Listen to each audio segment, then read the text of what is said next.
actually plugged in then. It was definitely plugged in, I swear. Okay. Alright, we're here. We're live. The notification's gone out. Okay. Thank God the internet situation has been resolved. Hello, everybody. Let's get in. Let's get comfy. We're gonna vibe.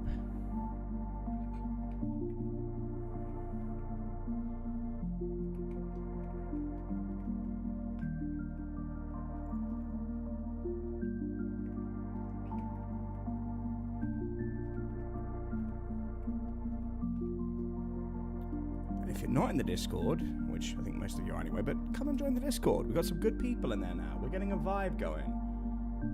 Forrest Walker got in first. Let it be known. On today, Forrest Walker was first. Hello, Ethan. Hello, Clue. Today's tunage, or at least for the moment, this is from Patient on YouTube. Calm Your Heart. Nice, chilled out music. I do not know if we're doing a gaming stream this week, because it's a really busy week with traveling. So we'll find out, but we are reading. I think we're going to stream for about maybe 90 minutes, 2 hours. We'll see. And we're going to do some editing, and we're going to do some streaming. But as per, we're going to have a little chill before we get into it. I actually need to change the thumbnail because I just realized the repo thumbnail's still up. Whoopsie doodle. I think anyway. I think it's still up. Yes. Yes, it is. Oh, dear. Oh, not professional. Very, very bad. Okay, let's change that out. And if you know me by this point, chat, no one here is new, but let's just assume you were. You will know that the energy we bring on a Monday stream, Tuesday stream, excuse me, is very different to the energy we bring to a Thursday stream. It's very different to the energy we bring to those kinds of gaming streams because, you know, it's just a chance to just hang out, just relax, just chill, you know. Whether you're working or traveling or just getting ready to sleep, we're always going to be here. I bet you thought I was going for the script. Haha, no sir, not today. Hello to Jamie, hello to Melanie, hello to Ref. I do hope the more we do these, the more people outside of our wonderful community will show up as well. That would be nice. As we do more of these, I'm anticipating that, especially with the next couple months. But that is partly why I want to, do streams every Tuesday. This is only the second one because I really want to kind of get in the habit.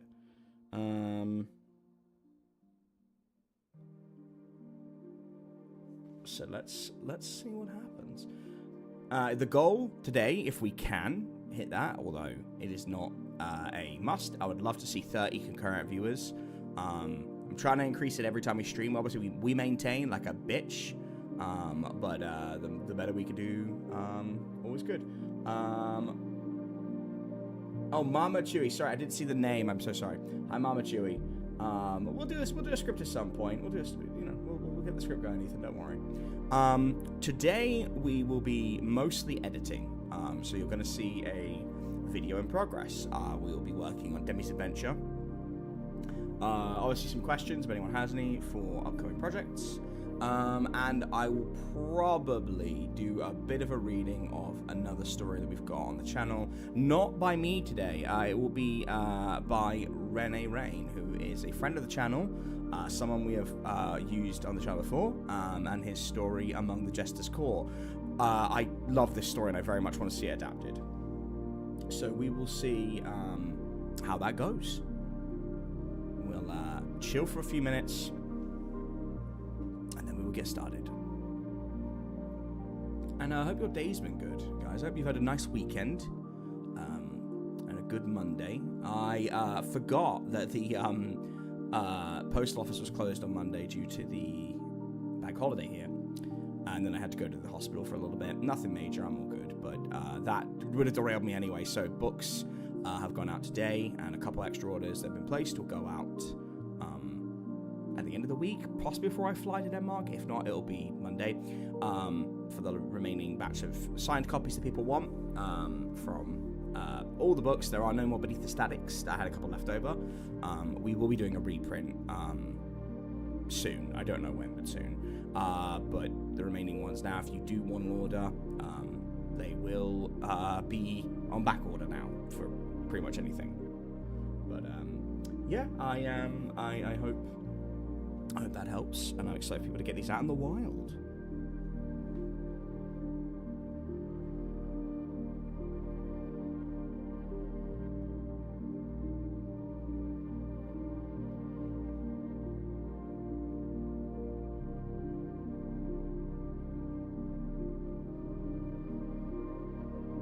And also, if anyone here is an aspiring writer and is looking to bolster their technique and wants any questions about the process, then yeah, again, please ask. I'm more than happy to answer. Clue just got done with PT, so this is great. Oh, fucking sick, my guy. Did you have a personal best you're trying to hit in anything? I got to work out after this, so it's 1 a.m. right now. And when stream is done, I will be going downstairs to my workout area, getting on the exercise bike. I'll be watching some One Piece, because I have promised Trevin I will be going through it this year. I've been doing it on and off for 3 fucking years now, and I've been watching One Piece, like, you know, since like the well, I guess it's the early 2000s, late 90s, and I just stopped, and then I was like, I don't want to get into this now, it's too much, but it looks so fun. And then I started in earnest a couple years ago, got to Water 7, stopped, picked Water 7 back up last year, went all the way through till the War Summit, which is where I'm at now, and then stopped again, and now I'm getting back into it. So I'm going to watch some One Piece, do some cardio, do some stretches. My chest is still pretty tight and painful. Do some weightlifting, you know, the normal things. If you are able to work out, if you are able-bodied and you can do any kind of workouts, whether that's jazzercising, light stretching, weightlifting, whatever it is, I definitely encourage you to do something. And if you can't, that is also okay. If you don't want to, that is also okay, as long as you're happy. That's the most important thing. Rainman, thank you so much for the $3. I really appreciate that. Thank you. Thank you for joining us. Hi, Mrs. Chewy. Hi, Dexter's Lab. Dex, did you just call me a bidet? I'm pretty sure you just called me a bidet. Now I know what you were going for, but I'm not letting that go. That is now in the chat. Hi, bidet. I'm gonna hang that over your head for a while, my friend. Hi, Ven. I'm still invisible? Is the video not showing up on my... Should be. My media source? No? I mean, looks like it is. I hope so. That'd be fucking strange if it wasn't. Yeah, I mean, Bleach I do want to go back to one day. I don't have the same level of interest. Like, I loved the Rukia arc as a kid. It blew my mind. And then I didn't know that the Bount arc was not, was filler, and it really killed my love. But I do want to at one point. Hell yeah, Clue. Hell fucking yeah. MS is a brutal condition, but I love that you are making steps to manage it as best you can. I'm really proud of you, and you know, that's awesome. Kind of, I finished both Bleach and One Piece. Ethan, am I making the right choice by going with One Piece at the moment? And I've skipped most filler, I will admit. But I'm enjoying it more the further it goes on. I've had a great time with it. All right, got 20 views already. Thank you, guys. I appreciate that. Let's get it to 30. Come on. I'm gonna get greedy. Every time we do this, I'm getting greedier and greedier. Also, something Jimmy told me in our Discord. For those who weren't there, someone has. I've got scalpers again on my books, and I found, because this has happened before, but because Beneath the Static is out of print, it has Australian scalpers. Someone had a college book, but someone in a college had one, I guess. So I was selling one for 120 Australian dollars. Now, most of my delightful audience who are joining me are from Maryland. So let me give you some conversions with that. Because it's still a lot. Like, 120 bucks is about $78, I think. Let me check. Fucking $78, 58 pounds. Someone looked at that book, went, right, it's now to print TJ Lee book. Fucking sick, right? I guess I'll just go and fucking jack the price up on that. It's like, that's insane. I mean, I'm flattered, but I need to get this. Like, I've been trying to find an indie publisher that can help sort of rejigger some things for it. I think I'm going to have to self-publish it again. Different cover, new formatting, and get it out. I don't know if there's any. We gotta start doing the scalpers again. I don't want people to get fleeced, you know. So we'll see how we get on. Hi to Silver Crone. Hello. Forest Walker. Ethan says, I love Puppies. I know they're saying it gets better after 500, but honestly, the truth, I'm up to about 480 now. I'm in the middle of the prison, Impel Down, and I'm really loving Impel Down. Like, it's my favorite arc so far. I think I'm about to get to Marineford. Forest filler episodes kill it for me. Reminds me I need to finish Inuyasha. Now there's a classic. I would probably never watch Inuyasha again. I'm probably not the right audience for Inuyasha, but I respect what it is. So, yeah, chat, let me know some of your favorite animes. I know if Ashabel is watching, they'll have some strong opinions on this, but let me know some of your favorite animes. We're gonna, I don't know whether to start reading or editing, I don't know. Let me know what you guys want me to do first. Read or edit Demi's Adventure.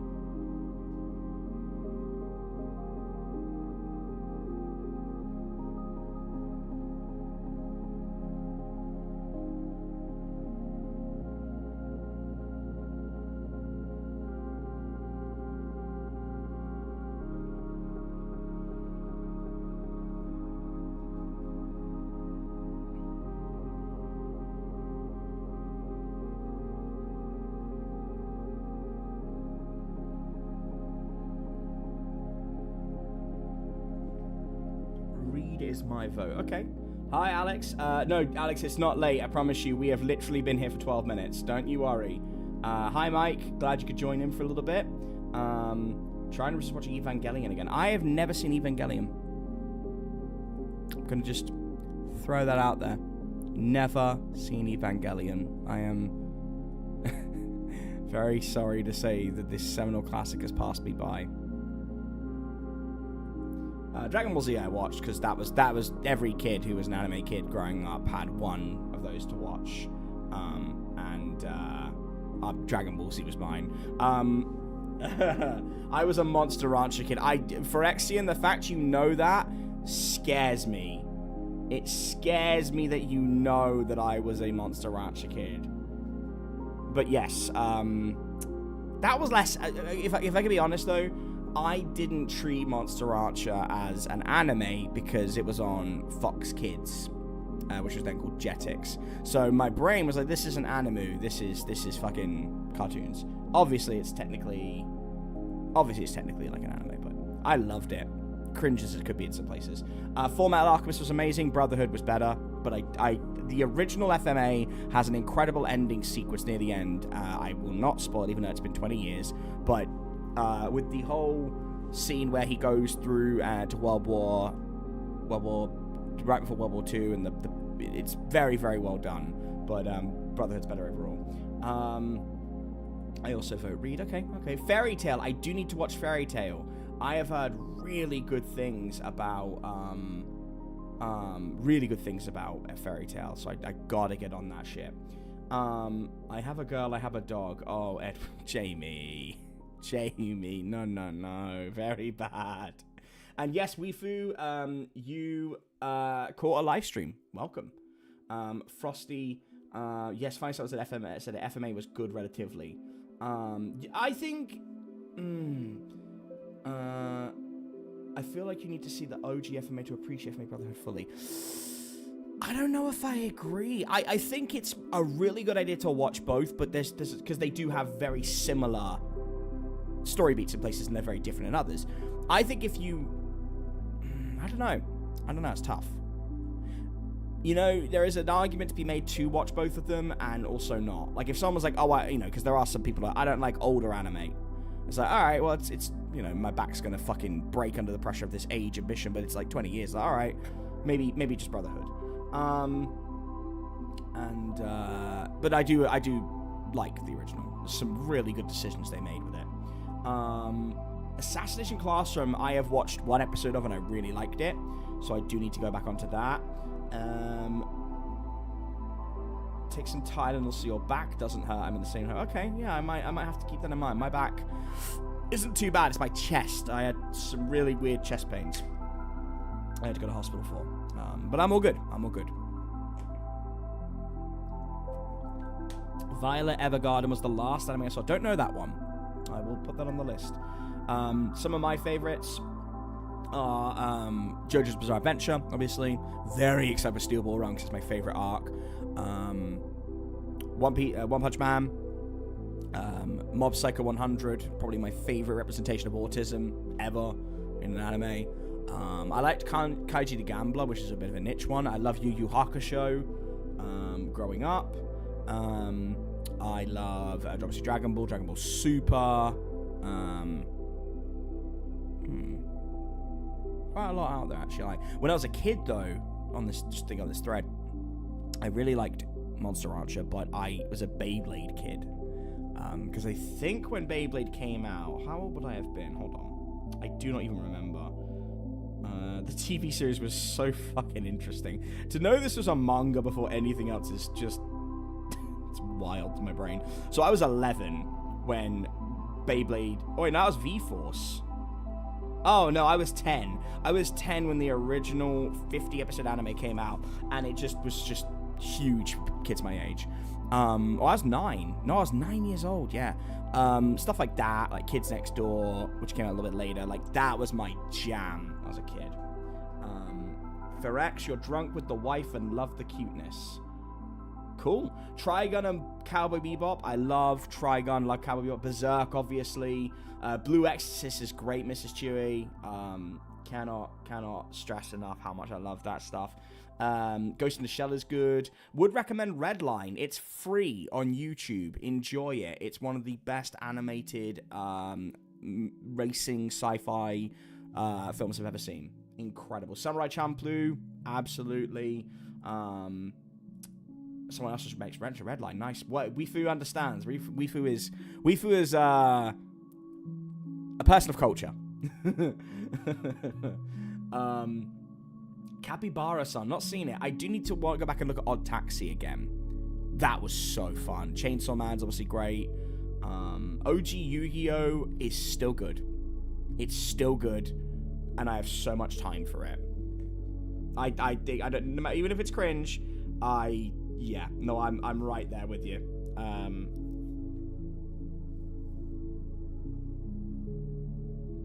What else did I like? Fuck. Now you got me thinking.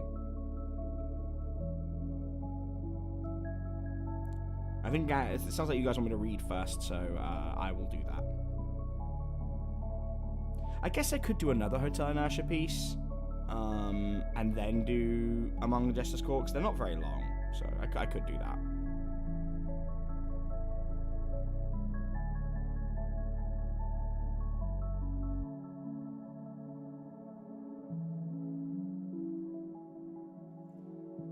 Older anime, Tenku no Escaflower. Escaflower I've heard of. Fooly Cooly is another one that I have been told to watch. Akira themed jacket. Yeah, Akira's fucking great. I think they will do a Soul Eater remake at some point. I think so.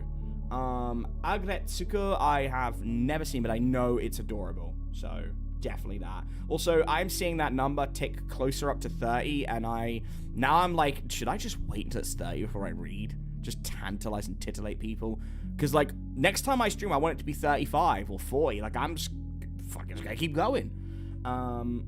One of the great of the last generation of hand-drawn anime. Okay. Has anyone watched The Devil is a Part-Timer? No, but I know it. 27. I know it, but I don't think I've seen it. Can someone remind me, is it Daiba? Is that the new one with the kid who's a reincarnated samurai? I have heard so many good things about it. I do need to watch that. Frosty, someone showed me a clip of... Oh, Durarara is a very good one. Agreed. And Dan Da Dan. And Princess Mononoke is my favorite Ghibli film of all time. It was an awakening moment for me. Never seen Air Gear. Frosty, someone showed me a clip, a really convoluted clip of...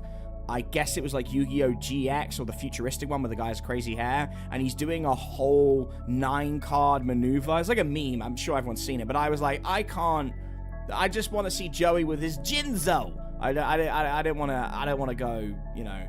I want to just see my boy just go, I play Jinzo in attack mode, and since Jinzo's got the headband, he gets 700 points, and then he punches someone because he's from New York. Hey, I don't. Maybe I'm just big dumb baby brain, but that's all I need. Bakano, I don't know that one. Yuki has crazy hair, but go and look up. Hold on. I genuinely go and look up the protagonist of what is it fucking called? Let me get the name up. Hold on. I would invest in a camera at one point, but then you would see me the way I am, and I don't think I'm ready for that. The one benefit of being a narrator in this environment on YouTube is that we are one of the only groups of people that does not need to put a camera on our faces, which is so good. Like, I know I do wrestling, and I'm out there and acting and stuff, and that's fine. You could see that, but I don't need to put my fucking face on camera at 1:30 in the morning looking like an absolute state. So I'm very grateful. But it would probably make the pauses a little bit easier when I'm reading through. But let's have a look. So it's not GX. Is it? Wait. It's not Bomb. Oh no, I think it is GX. I think it is GX. It's the. Wait, no, it can't, because that guy has weird hair as well. Oh, this is gonna bother me. Is it Vrains? Why can't I see these protagonists? Arc V has a weird one as well, actually. VTubers is a good point. Like, if I ever get the rigging for Everett, right, maybe I'll do that. But then I'd be Everett on stream. I don't know. I mean, it's not a bad idea, I guess. But then I'm always in character. I'm not able to vibe as much because, you know, my voice with Everett's face is a no-no. It's a big no-no. I summoned Pot of Greed. The green hair one is Arc V, yeah, but that wasn't the scene. It might have been a different one. If someone can remember, it's a fucking YouTube meme where the main character has a turn that lasts like 9 minutes. 9 uninterrupted minutes where he just does maneuver after maneuver, and it's like an apocalyptic scenario, and it's just Clown World. A purple crayon VTuber. Oh no. Oh no.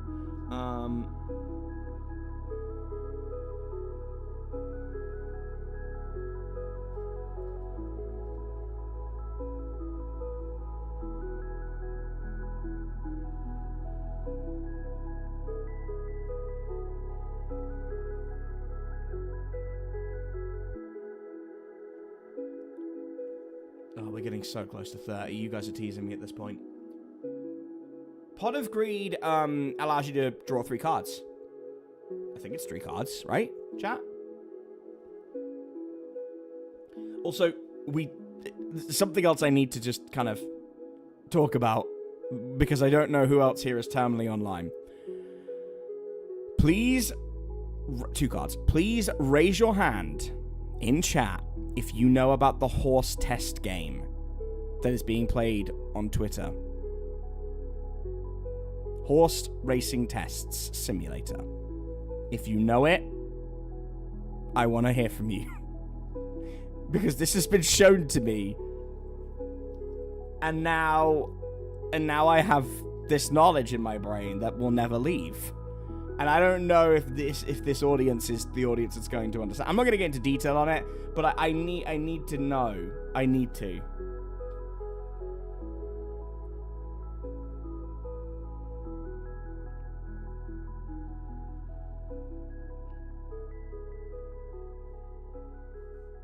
Okay, so Dex, I didn't think so.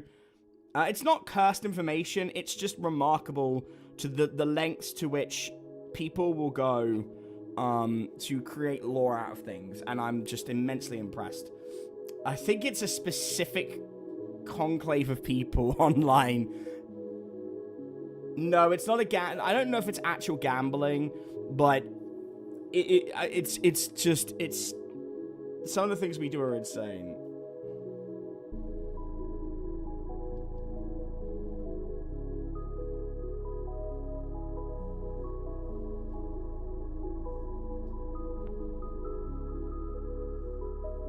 Okay, maybe not. Horse race testing, like, yeah.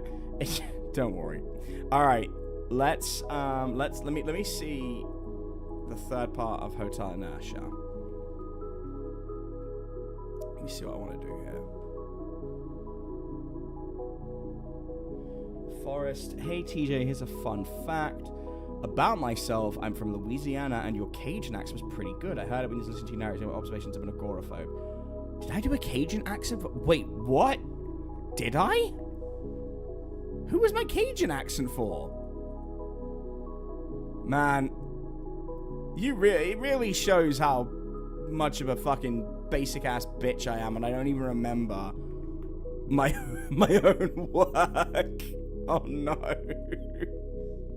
Hold on.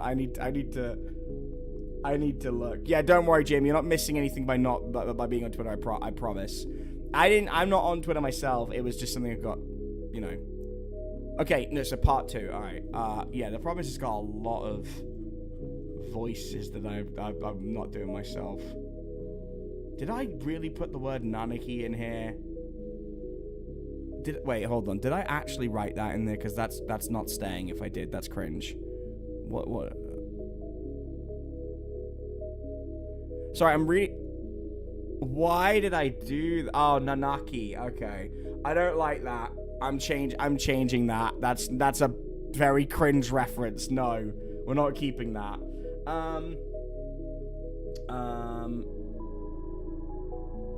Some guy chasing a girl. Okay, hold on, Forrest. I'm gonna go and look at this. Rain Man, when will you go on Dexter? Is everything okay? Computer issue still? Go on Dexter? What do you mean? I didn't know I was scheduled to go on Dexter.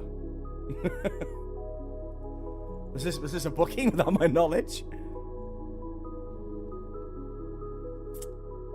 No, I just want to know what my actual accent was now for this, and it's gonna bother me.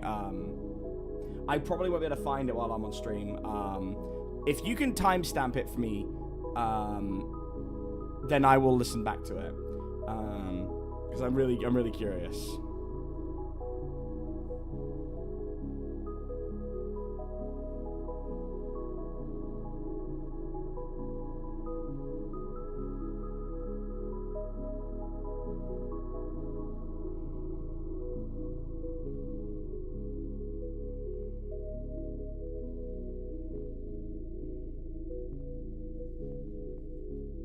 June 11th, what? I am so confused right now. I don't know what's going on. I don't believe I'm scheduled on anyone's streams because my schedule is so absolutely insane that I'm not focused enough to get on someone else's streams. I am Lady Spookaria will tell you it's very tough. If it's not like work related, I struggle to find time. I think Rayman, could you clarify? Was it a message to Dexter maybe instead of me, or because it's all good, you know?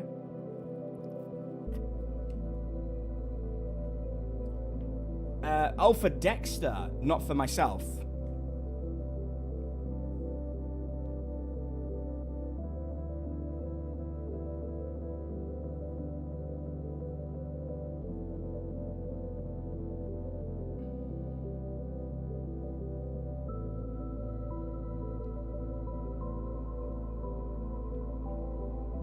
Wait, when was the last time you posted, Dex? Like a few weeks ago? Well, either way. Alright, so we got Among the Jester's Court by Rennie Rain, which is a great psychological piece that I really want to do. I don't know if I'll do Hotel Nasha, if only because I'm looking at the the dialogue, and it's so many different characters that it just wouldn't be for me. Like, in the sense that it would be too much background work. So I think I'm going to do that. Okay. All right. Let me set up. I think Rainman's curious if you're going to get an avatar like Lady Dex. Which would be pretty cool if you did.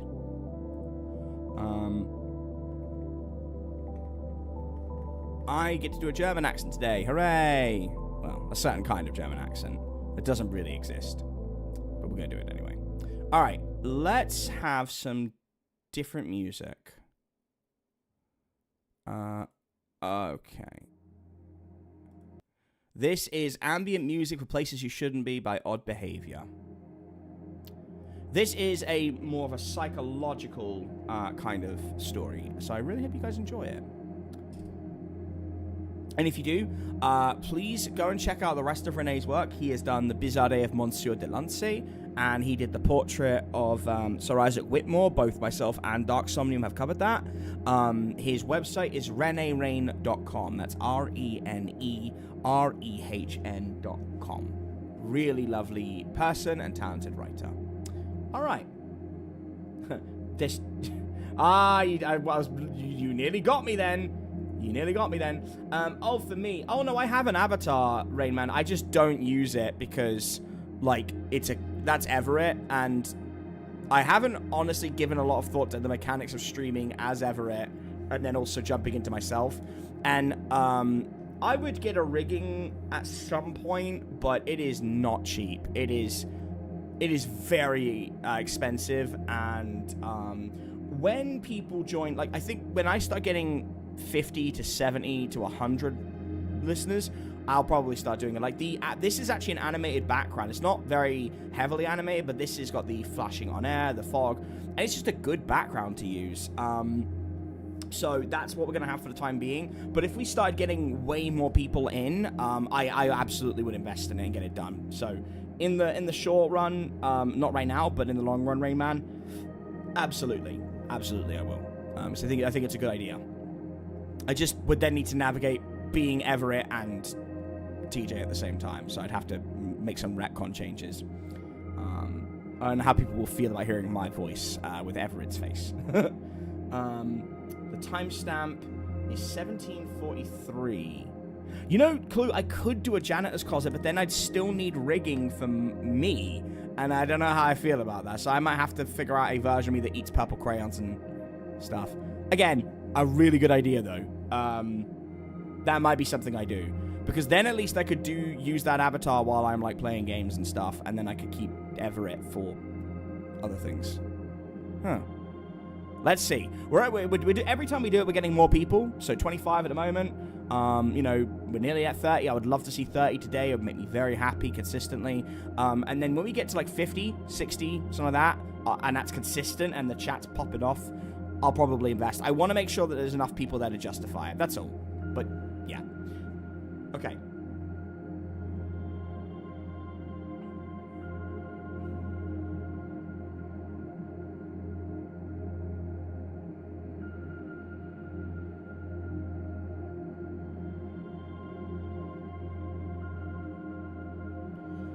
Right, let's place this. Oh, it's under Sturgeon Stories? Oh, shit. Shouldn't be. Listen, guys, sometimes I'm rushing to get this done, alright? It should not be. I've just checked. Playlist is under live streams. I've not marked that. It's definitely not. Are you sure, Forrest? I'm looking at it right now, and it says the playlist. Oh, I'm sorry. You're talking about agoraphobic. Okay. See, this is the thing I've got to manage as we get busier as multiple chats, which it's not a negative. I'm very grateful, but, like, you can see that my fucking brain just struggles. Now, one quick thing before we start. I want to let you all know that I'm not going to give you a time, because that's not going to help. But Ronnie and I just talked recently, and we are officially starting work on Beneath the Static as of probably next week. So that's all I'm saying. There's no time window, but we have talked about it, and we're doing it. So be ready. And the reprints of the book, whenever it is, will come out. I'm going to drop it the day the video gets released. There will be no lead up. There will be no marketing. There will be nothing of that. I will simply tell Ronnie, this is the reversion of the book, revamped. It'll just be maybe a bit of formatting changes, different cover, and it will go out, and that'll be it. I might run some signed copies. But please, guys, if you've already got the OG versions, don't feel justified to buy the new version just because it's a shiny new cover with a couple of changes. Please don't do that. Like, that's okay. But I might do some limited signed copies because it's a lot. So I might like do maybe... Normally I do 100 spots. I might do less than that. We'll see. But it'll be shadow drops. So you can expect that soon. I don't know when, but we're working on it, and we both think it's going to be a very successful video. Given the Bar Series is 1.4 million, the Nightmare Fight Championship is nearly 1 million, Debbie's Adventure is 500,000, we know it's going to be successful. And then once that's done and the book is done, work will start on, at least for me, I'll be wrapping up Season 2 of NFC. That is going to go out on my website, because we're revamping that now, so you'll be able to read that on the website, and I'll probably be posting a part once a week. So that's most likely what I'll be doing, and obviously I will be shadow dropping it. Any chapters, any updates, whatever, will go in the Discord. They won't be going on the YouTube channel. They will go on the Discord, because like anything NFC adjacent, Season 2, I'm not doing that. I ain't touching that shit for audio-wise for a while. So, but trust me, that has not left my mind. Like, I obviously need to do Hotel Inertia as well, but I would be lying if I said that NFC Season 2 hasn't been consuming my brain for like 4 years. Everyone's been very patient, but I need to finish it. There's probably 12 parts left, I would say. It's going to be the longest thing I've ever written. It could go quicker. It does depend. I'm not worried too much. But obviously there's 4 or 5 parts out right now, and then there'll be remaining 12. You guys are all excited for it. I'm telling you right now, you're going to be mad at me when we get to the end of it. Like, I'm ready for the messages I'm going to get. I'm going to get some shit from you guys for the cliffhanger it goes on, because then we move into the final kind of third of this saga, and then I'm going to wrap it up. I'll come back to Sturgeon in, because I'm always going to do things there, but I've got a really cool idea for a Sturgeon theme park series I want to do when this is wrapped up.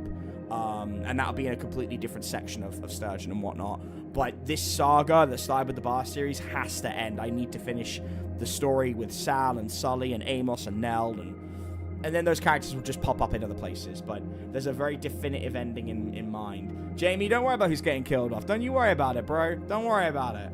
I ain't saying nothing. But y'all are gonna be mad. You're gonna be mad at me. That's all I'm saying. I'm gonna Sarah J. Maas this shit. But okay.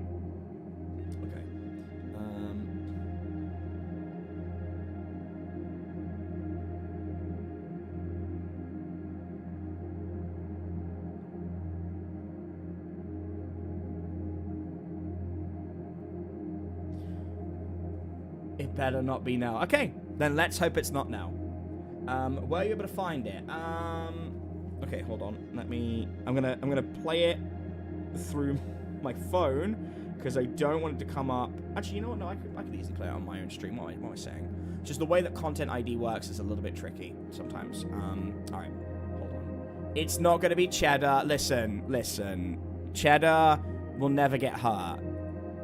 That's all I'm gonna say. Cheddar will not get hurt. All right, let's find this little audio piece, because I want to see how I did this Cajun accent. Okay. Where was it? 17. Wait, I've lost it. When is Endicott being introduced? He is going to be introduced in NFC Season 2. I am borrowing Nightmare Detective characters, but I'm being very careful about how I fucking integrate them. Because he's more comedy. You got to remember, my work isn't that funny. my Nightmare Detective is funny. Endicott being in there isn't... He's got to serve a good purpose. That he's comic relief, but that doesn't fit with NFC's tone. Like, if Ronnie narrates it, I want it to feel like it blends. So I'm rewriting him in some ways. He'll still love hip-hop. He'll still be a chubby, you know, thousands of year old British green wizard. But there's elements I'll probably be changing a little bit.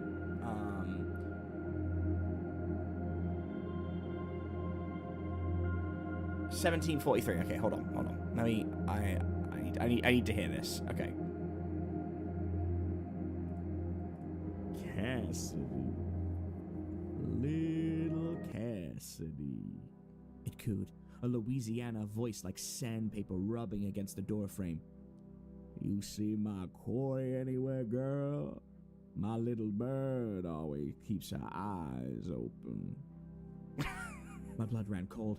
Only a few people knew that name. None of them were around anymore. I opened my mouth to speak. Why was I so horny? I stayed silent and eventually made a sound before dragging down the hallway. That was the day our ritual began. Okay. The day I met Petra. Despite the repetition, I write really weird shit. This was this was done in the heat of the lockdown, in a tiny little apartment. Okay, now I remember the accent. Yeah, so yeah, I remember the accent now. Does Cheddar bark or boof? Cheddar boofs. Cheddar is a Bernese mountain dog, so he boofs. Him's a big boy. Him's a big floofy boy. Have I ever played any Devil May Cry games? Yes, Frosty. I played Devil May Cry 1 and 3 as a kid, Devil May Cry 4 as a teenager, and I have played a bit of Devil May Cry 5, and I really enjoy it. It's on my list to play this, like, and finish this year. Planning on go gaming streaming soon. Normally we stream on games on Thursdays. I will if I have the time. I have to travel to Denmark for wrestling this weekend, so I just gotta keep an eye on the time. We'll see. If I do, it might not be Reaper. It might just be me. But we'll see. We'll see. My boss has 2 cheddars. Nice. Love it. Okay. Are we ready?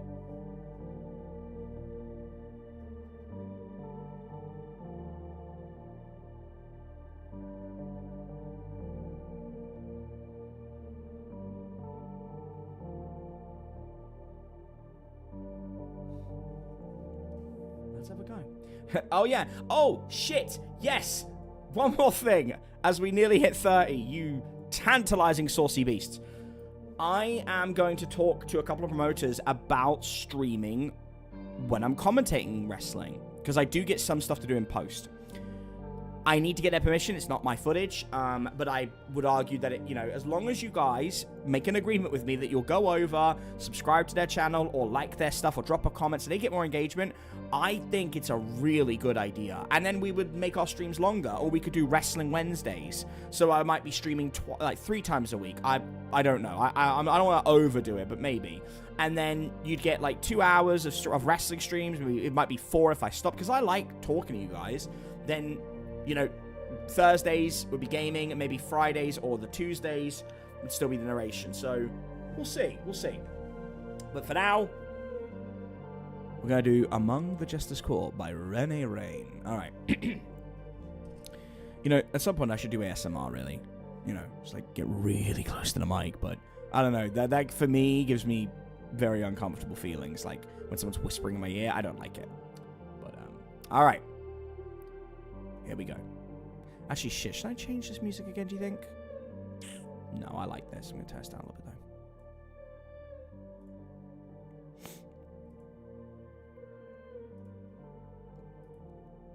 though. Have you ever wondered about the freedom of your decisions?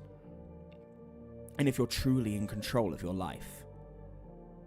As a psychologist, I often pondered these questions. They were a key concern of one of my patients, Jeremy. He was a big man, but one of the gentlest souls I'd ever met. He was soft-spoken, never lost his temper, and always apologized in case he missed a meeting. Despite his huge build, the man was terribly afraid of the outside world, suffered from a serious anxiety disorder, frequent panic attacks, disassociation, and the aforementioned feeling of not being in control of his life. During our weekly sessions, we often came to talk about the topic of dreams. Jeremy was often plagued by vivid nightmares, centered on loss, people leaving him behind, and not being able to do anything about it. One day, however, he told me about a different dream. I listened as Jeremy outlined a nightmare centered on the loss of a dear friend that had haunted him for years. "Well, Jeremy, that dream, like many others," I started, but was promptly cut off. "No, Doc, that's not what I want to talk about." I waited for him to continue, but for a while he just sat there. His eyes were downcast and his fidgety fingers scratched over the fabric of his dream. "It's what comes after," he eventually said, after taking a deep breath. "Are you talking about how you feel after waking up? The guilt?" Jeremy shook his head. "Nah, it's how the dream ends. How all of my dreams end these days." "How do they end, Jeremy?" Once more he was quiet, and seemed to gather himself, unsure where to even start. I wondered what had him so worked up, and why he was so anxious. "It doesn't matter what my dreams are about. I always end up at a different place. It's a path through a wide plain, but it's unlike anything I've seen before. I know you said dreams can be weird, Doc, but this one's different. It's a path, but also not. I feel like I'm traveling through a place I can't understand. I somehow know it's a wide plain, but also a tunnel. Everything's upside down, but not.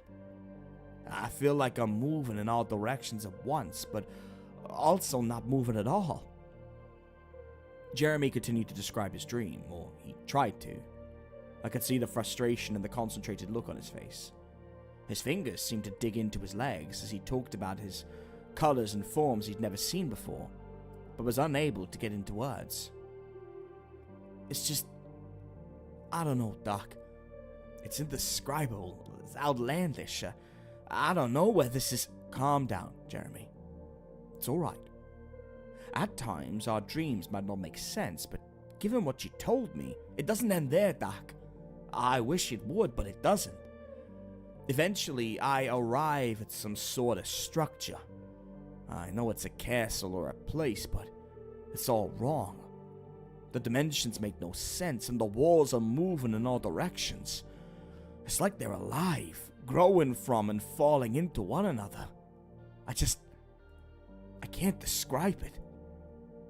After a while, I entered this grand hall, this court, and there's a banquet going on. These things, there's all over the place, these creatures or beings. They too make absolutely no sense." Jeremy's voice had grown erratic as he rambled on about twisted monstrosities, gaseous entities, angels, and demons. But he said those were merely words his brain told him, but that their shapes made no sense. They were so strange. Whenever he tried to think about them, his head hurt, but he never thought shapes like that could ever exist. For a moment, he tensed up, and I saw him rubbing his temples, as if to fight an emerging headache. I watched him, ready to cut him short at any moment, afraid he'd end up having a panic attack. These things, they're consuming something. I know it's rotten and disgusting, but I just know it. There's one thing though, Doc. One thing I can always clearly see. At the end of the hall, there's a throne, and on it sits some sort of puppet, a marionette, this damn thing. It's dressed up like a jester, grinning from ear to ear and staring right at me. He took a deep breath, and I could see him shudder. There's these strings leading upward from it, countless strings, but they aren't connected to it. They're not controlling it. Instead, the marionette is holding something in his hand it uses to manipulate the cord, to make them eat the disgusting, rotten banquet. No, not just eat, to gorge themselves on it. This thing, I don't even want to talk about it. My God, I don't... Jeremy, it's alright. It's just a dream. There's no reason to... You don't even know what it does, Doc? What it always does? Every single time it comes forward, dances towards me, half floating, half walking, giggling and laughing, and all the little bells on his outfit jingle and jingle and jingle. And once it reaches me, it pushes its face right in front of mine. Its giant, grinning face. Its eyes are so wide as they stare deep into mine. And then I can feel them. I can freaking feel these strings all over my body. Right then, the damn thing whispers something. But before I can hear it, I wake up. Sometimes, even after waking up though, I can still feel them. I can still feel those strings, and sometimes Jeremy was shaking and completely out of it. For a moment, I thought he was hugging himself, before I realized what he was doing. He was searching for the strings connected to his body.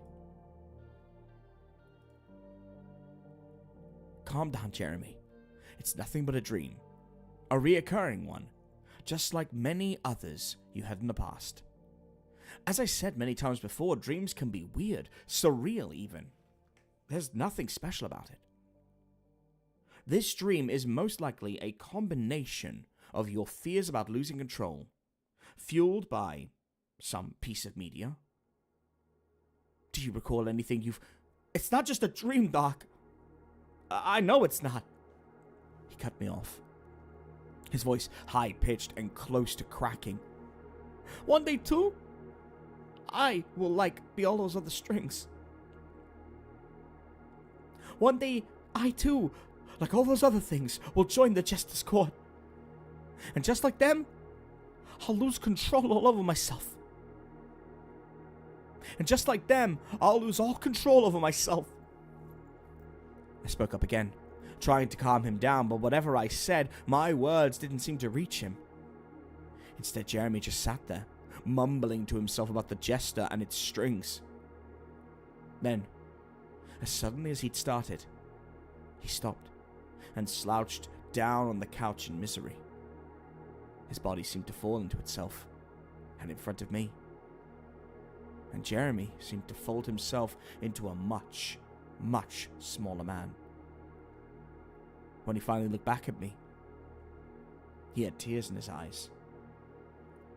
What do I do, Doc? What can I finally do? What can I do, Doc? What can I do? I reiterated what I'd said before, and assured him that no strings were coming for him. And this time, my words seemed to convince him. I advised him to get a prescription for anxiety medication, but I knew Jeremy wouldn't take the advice. He had a strong aversion to any kind of medication or substances. After that, I told him to call me the moment something was wrong, or if he suffered from another one of his terrible panic attacks. I also suggested in-house care at the local hospital, should the strange dream persist to haunt him. Jeremy gave me a miserable nod, and assured me he'd think about it. After he left, I slumped down in my chair. Jeremy was always one of my tougher patients, and his sessions could be quite exhausting. While his dreams were always quite strange, I had to admit, the newest one was a bit too strange, even for him. The following week, in the evening before our next schedule, I made sure to hit Jeremy up to remind him. He was notoriously bad with dates and had a track record of missing sessions. When he didn't answer, I was slightly worried, remembering the strange dream, and decided to leave a message on his answering machine. When he didn't show up the next morning, my worries only intensified. I considered making a welfare call, but knowing Jeremy's state of mind, and how he'd react to the police showing up unannounced, I quickly discarded the idea. I reassured myself he'd get back to me eventually, and apologized for the missed session like he'd done so many times before. If not, I could just check in on him on my way home. But, as it turned out, I didn't have to. Just a few hours later, my assistant informed me that 2 police officers were here to inquire about one of my patients. My heart dropped instantly, but I told her to send them in. Dr. Alfred, I presume? One of them started. I nodded, not being able to speak, half knowing what they were going to say and half praying I was wrong. We're here regarding one of your patients, Jeremy Smith. Has there been any abnormalities in his behavior recently? No, I replied in a trembling voice. Jeremy had been doing better for months now. I fell into my chair, crushed, my mind racing. I should have known something would happen. When the officers told me what Jeremy had done, however, I could only stare at them in sheer and utter confusion. Last night, Jeremy Smith went to a petrol station near his home, most likely intent on robbing it. After killing the attendant clear, he was later shot by the police himself. After killing the attendant clerk, he was later shot by the police himself. What? Jeremy killed someone? Well, that makes no sense. Jeremy wasn't dangerous. In fact, he never hurt anyone in his entire life. Hell, if anything, he was afraid of other people hurting him. Yet I couldn't help but wonder if I'd missed something. Were there any signs? The dream, I thought. The strange dream about a marionette, or as he'd called it, the jester. Could this have driven him to do something like that? The cops went on undeterred. He'd been heavily intoxicated during the act, and was most likely on multiple stimulants. Wait, no, that can't be right. You must have gotten the wrong guy. Jeremy would never take drugs, or... I was cut off from one of the officers held up a picture that was unmistakably Jeremy. The same man who'd been here just a week ago. What the hell had happened to him over the course of a single week? I knew Jeremy didn't drink and he'd never taken drugs. He was terribly afraid of losing control and afraid what substances would do to him. Alcohol, drugs, and even medication were a big no for him. Then I thought about the dream once more. What if he'd somehow tried to escape it by not sleeping, taken all these substances, and then just snapped? How did he act? I asked. Was he scared or afraid? He was giddy with excitement, screaming and rambling on incessantly. It was utter nonsense, words and sounds, but one of the witnesses also said he was talking about being free and in control. When I heard this, I finally disclosed the details of our last session and told them about the strange dream. I could see their faces as they listened, saw them shaking their heads.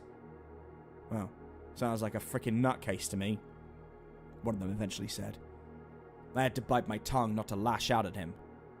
Seems our man got in a little too deep. Might have thought that puppet thing or whatever was coming from him flipped. All I could do was nod, but I wondered if it really was that simple. After they'd left, I sat in my office for a long while, thinking. What if Jeremy had really taken the drugs out of desperation to rid himself of the dream, and they'd pushed him to have a mental episode? I cursed at myself for having done nothing, and for thinking all this was just another goddamn dream.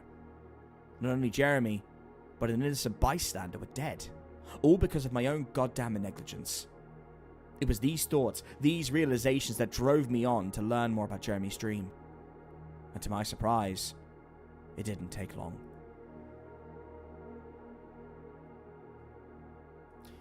Alright, chat, I'm going to pause it there because we're about to hit 30 and I want to do something cool. So, what if I read a piece of a chapter from the book that's not out yet? Just going to place that there for a minute. Katie Edwards in chat. Excuse me. Rainman, another $1.49. Thank you so much. Dinner on me. Hell yeah. I will have breakfast on you, my good friend, because I will not eat at 2 in the morning. Although I have got many a McDonald's before, but not right now. So I will have a lovely breakfast on you. Thank you. Trying to get people to come in. Thank you, Dex.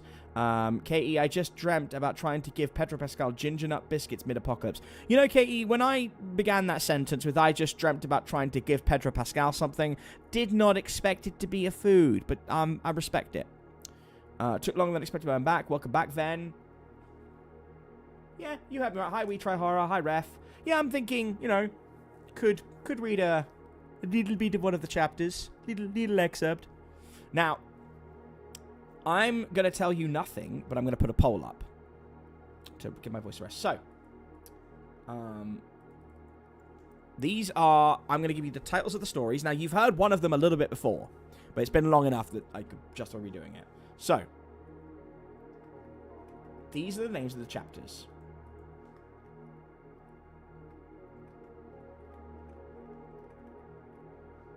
You get 4 to choose from because I'm such a good host. And I will talk a little bit about them in a moment. In fact, chat, to make this fun, you guys get to ask 3 questions related to these stories to help inform your decision. What gets the most votes is what we choose. You can only vote once.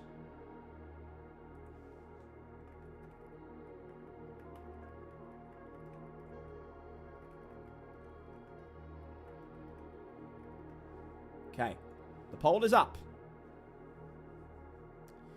Which unreleased Sturgeon book chapter do I read a bit of to commemorate 30 concurrent viewers? Your options are Shark Tank, 3 Bees in all of Europe, The Last Giant Under the Mountain, or Choose Your Own Nightmare. These are not in canonical order, and you will not lose anything by hearing one of them. But since I'm so close to finishing the book now, there's 3 chapters left to write, so 8 more for you all to enjoy. I don't mind sharing.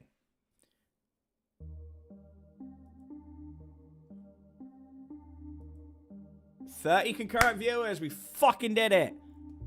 Oh, that is a beautiful number. Now it's about maintaining it, because I know that Dex is bringing people in, which is fucking awesome. But now we need to keep them in. So if you're new here, chat is going to let you know what's going on. I am TJ Lee. I am the author of the Sturgeon mythos universe. I don't try to make it too much of a big deal because when you push your own mythos too much, it's cringe. But if you've ever listened to Creepypastas, which if you're coming from Dex, you have, the Bar series is mine. The NFC is mine. Some weird Sturgeon stuff is mine. And we're talking about Sturgeon stuff here. This is an in-universe radio station.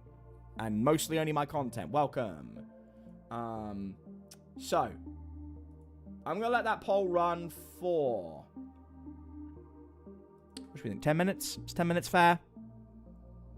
The Wailing Cave is also my We Try Horror. Go and subscribe to We Try Horror. Also, I know you sent me a new message. I will say, chat, just a little housekeeping thing. I don't accept many friend requests for obvious reasons. I do respond to messages where I can. I am a little bit slow. I do apologize. I get messages on Reddit, YouTube, emails, Discord, and Instagram. So I try to be mindful of replies if they're important, but I can't always reply. As this channel grows, which obviously is lovely, you guys know this. In fact, some of you who have been here a long time might remember when we streamed and I was like, I'm going to miss being able to interact with chat as much and, know everybody. That's, a reality of getting bigger, but I will do my best to reply to people. So I do apologize if you've hit me up and asked me something that is not related to an order, then I apologize. In the long run, orders will eventually go through someone else, I imagine, when they get to a point where I've got 100 plus, but yeah. And Patreon too. Yes, Patreon too. But Patreon's different. If you're paying Patreon and you drop me a message on there, I generally respond, or Lucy responds. We have admin for that. We have Amy who does our admin as well. So we have different avenues for that. And, and obviously if you at me in the server, I will normally see it. The server is probably the best way to get me, if it's non-transactional based. Phyrexian Ninja. Hello, dragons. Today I'm presenting a tool that can get a lot of money for its holder. It's a crowbar. Sounds like a very Endicott thing. Hello, dragons. Would you like to know a foolproof way to getting money every time you want it? Getting that bank, getting that cheddar. This is a Glock. It is loaded, and now you're going to give me your fucking money. We're pretty well for Endicott, I think. It's not thousands, I will say, thankfully, Forrest. I'm not that popular. I will say I do get a lot of comments and emails and general things because people find my stuff, through Dark Somnium, through other YouTubers. And so when I leave a comment, people will respond to it. I mean, I get stuff from years later. A great example. Someone literally said the other day, why do you, in Dusklight Radio, leave a comment under every video you narrate with Ronnie on? But you're here every time. We don't need it. And, you know, you'll always get ones like that. Ironically, do you know this guy's fucking picture was Timothy McVeigh? So I was like, that's a troll, but whatever. And I didn't answer it, but I kind of said, like, to one of my friends, I was like, the reason I do this is promotion. You know, I don't expect Ronnie to share everything I do, and the gaps between content means he's not going to do that, obviously. But, you know, I need to keep the channel relevant, so if I do a prominent voice in something I'm proud of, I will normally leave a comment as the video because it helps the algorithm as well. So, that's one of the reasons I do it. Now, you've just reminded me, I have to message Ronnie about something, so...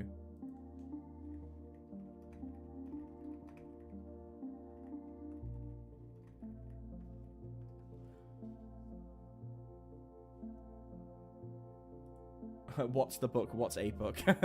I don't read. Oh, God. So, let's have a look. How's the poll doing? Right now, it is a dead heat between The Last Giant Under the Mountain and Choose Your Own Nightmare. Okay. Well, if we get a dead heat, I might read a bit of both. We'll see. I'm not streaming for ages tonight, gang. At most, another 45 minutes. Maybe a teeny tiny bit longer.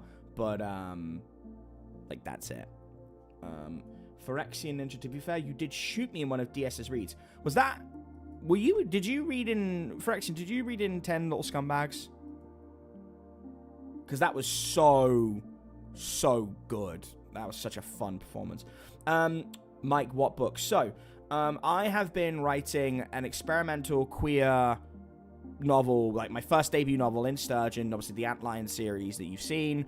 Everything that's under that umbrella has been saying I'm around for 3.5 years, like longer than anything I've written in prior, ever. And the chapters that are in the poll are the ones that have not been released yet, because I released one every month, batch of 6, and then did a big video, and now I'm going to do another batch of 6 soon. So the Antlion series is in order right now. Now, I should mention, I have intentionally kept away all the interlude segments. I've kept away the framing device. I've kept away the Easter eggs. You've only gotten the raw chapters because 2 reasons. 1, they're not done. 2, when it goes to a publisher, I want that book to have different things than what's out here already, otherwise it's not appealing. So the framing device will be 2 detectives who are actually chasing down all these leads, and we have interludes with different characters. It's going to be double the length. It's going to be about the size of House of Leaves when it's done. So, yeah. Yeah, please go back and listen again. I really hope you enjoy it. It obviously gets, how do I say this? It gets political, because apparently the right to exist as a person with, you know, with the rights of other people as a transgender person is political, apparently. Crazy. But, yeah, it gets ugly, and that's the point. But it's not that throughout. Anyone who's heard it or read it understands that it isn't that throughout. It has a moment where it is, and then we kind of circle back around to it. But, the rest of it skirts the boards, I guess. It touches the sides.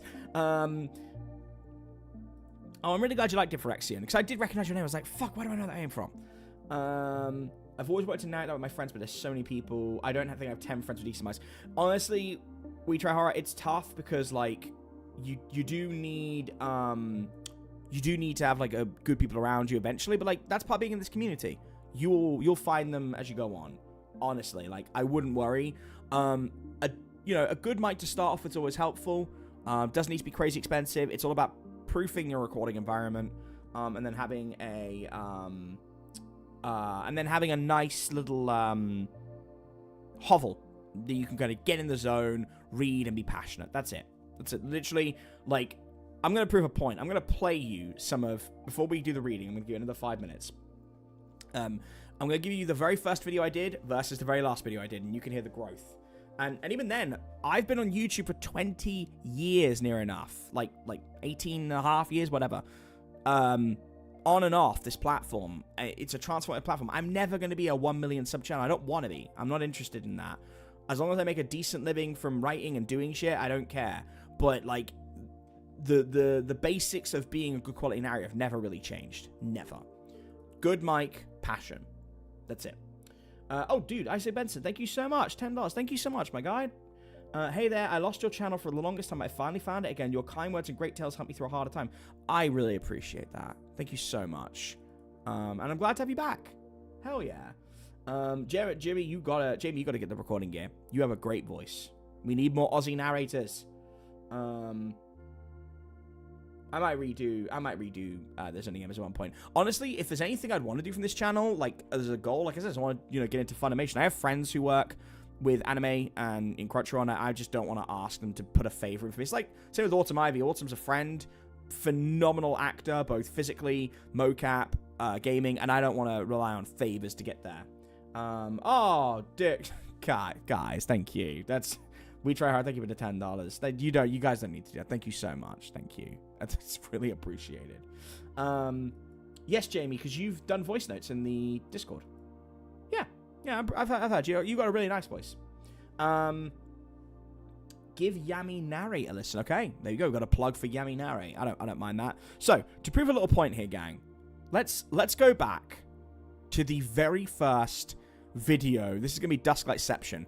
I want you guys to hear the intro and the beginning of Omen the Cat. And if I had been able to carry on at the time, I was averaging, bear in mind, I had 50 subscribers, and I got 3,500 hits on my first video. If I had been able to carry on, I probably would not have the issues of climbing back up the algorithm I do now. Right. Let's have a little listen. This is going to be cringe. At least for me, it is. Okay, here we go. Most heartfelt greetings and salutations, ladies and gentlethems. I eagerly welcome you to Sturgeon's most premier station, Dusklight Radio, hosted by yours truly, the effervescent Everett J. Blackwell. Perhaps you know of us. We operated the rent-a-spirit service in town for a century. We even had that centennial discount. Buy one specter, get a haunting free. A lot of folks got in on their revenge hauntings. We even had a mascot, Petey the Poltergeist, advising you to ensure your will clearly stipulates you want to haunt your enemies after death instead of sleeping eternally. He didn't catch on with the skeleton folk. If you're just joining us, or this is your first video here, welcome. I'm Dusklight's main and most wonderful undead host. My job at this fine radio establishment is to bring you some of the most twisted, interesting, and downright bizarre tales that I and my wonderful many-legged runners collect from the far corners of Sturgeon and beyond. Some of them will make you laugh, some will make... It's the scripting. I can hear my voice peaking. It's got no bass. It's got no mastering. So, again, let's fast forward to the Omen bit real quick. I just let it go silent. That's terrible of me. 1. It was a shock when our family cat Nancy passed away whilst giving birth to a litter of only one kitten.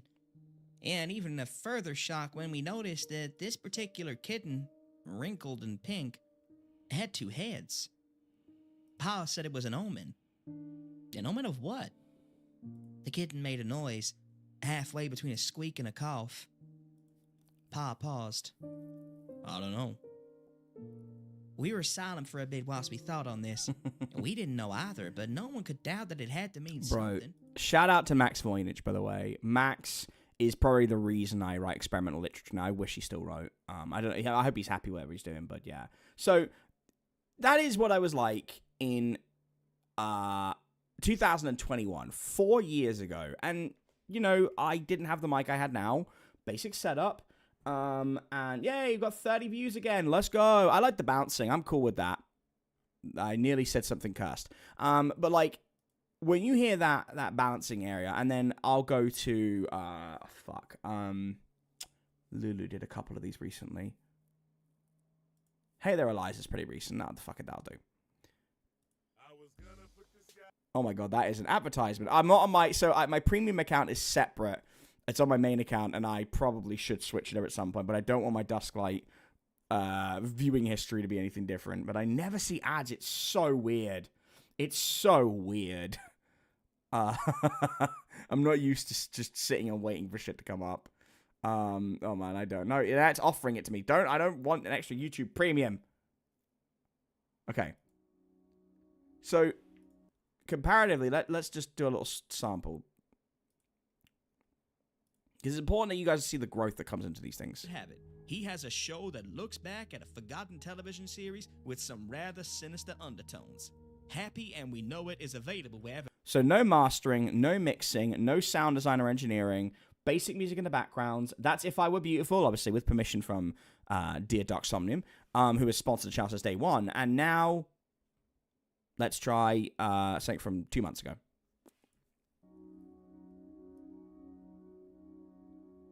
Most heartfelt greetings and salutations, ladies and gentlemen. I eagerly welcome you to Sturgeon's most premier station, Dusklight Radio. Hosted by yours truly, the raucous yet reserved, poignant yet pugnacious, and loquaciously lucid Everett J. Blackwell. Now, is that muddy? It's very muddy. And we need to, you know, we're going to me and Ronnie are rebalancing my audio settings actually, because it's a bit too muddy. But, you know, there's rigging. Obviously now you guys see the intros. We've got a whole, unique background, a unique avatar. Oh, that's loud. Let me turn that down. We have music strictly for Epidemic Sound. We've, done a complete overhaul, and that's what you'll do with your channel as you grow. The Everett Blackwell you see at the moment, I'm getting another one done. It's time for a new season. As soon as we wrap up, the idea is that you got to always kind of change. And it doesn't feel like you're changing in the moment. In anything I've done, I mean, you know what? I'm gonna prove a point here. Just because I kind of feel like, actually, can I do this? Oh, I don't know. Am I able to do this? Let's see if I can show you something else on a commentary level real quick. And I'm gonna check the I'll check the vote in a minute. So this is me commentating at my very first show for my home promotion, Sacrifice Pro Wrestling. Please do check them out if you like what you hear, because they are fantastic. But I'm just going to play you a teeny tiny little bit of the beginning. Assuming it's still up. I hope so.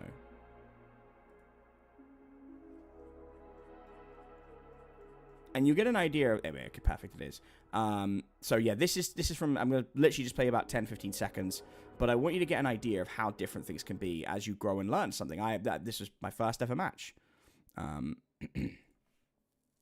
you'll hear my commentary partner, Ollie Spring. Hello everyone, welcome to St Barnabas Church in Leighton Buzzard for Hope Wrestling presents Sacrifice Pro. All the best.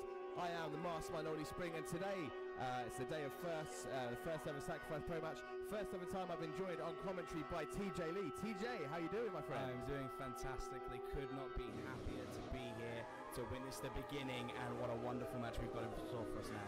And here we see the self-proclaimed main event, Kai Payne. The youngest main event. Only Shout out to Kai Payne. Follow him on TikTok. This dude has a lot of potential ahead of him. I mean, this guy just has the it factor, and you don't see that often. So you can hear it's really basic, no energy. We weren't there live, but now to bookend that with something from the just at the very end of give me 1 second.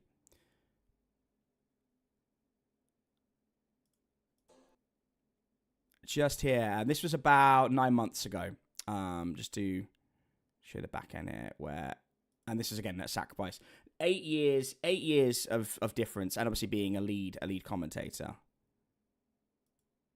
One of my dear friends winning the belt. Shogun needs to do something drastic here. And there's those anvil elbows. I should go fast forward a little bit. Just seeing muscle memory here. There we go. That is a man who has defended his belt month in and month out, who will not quit.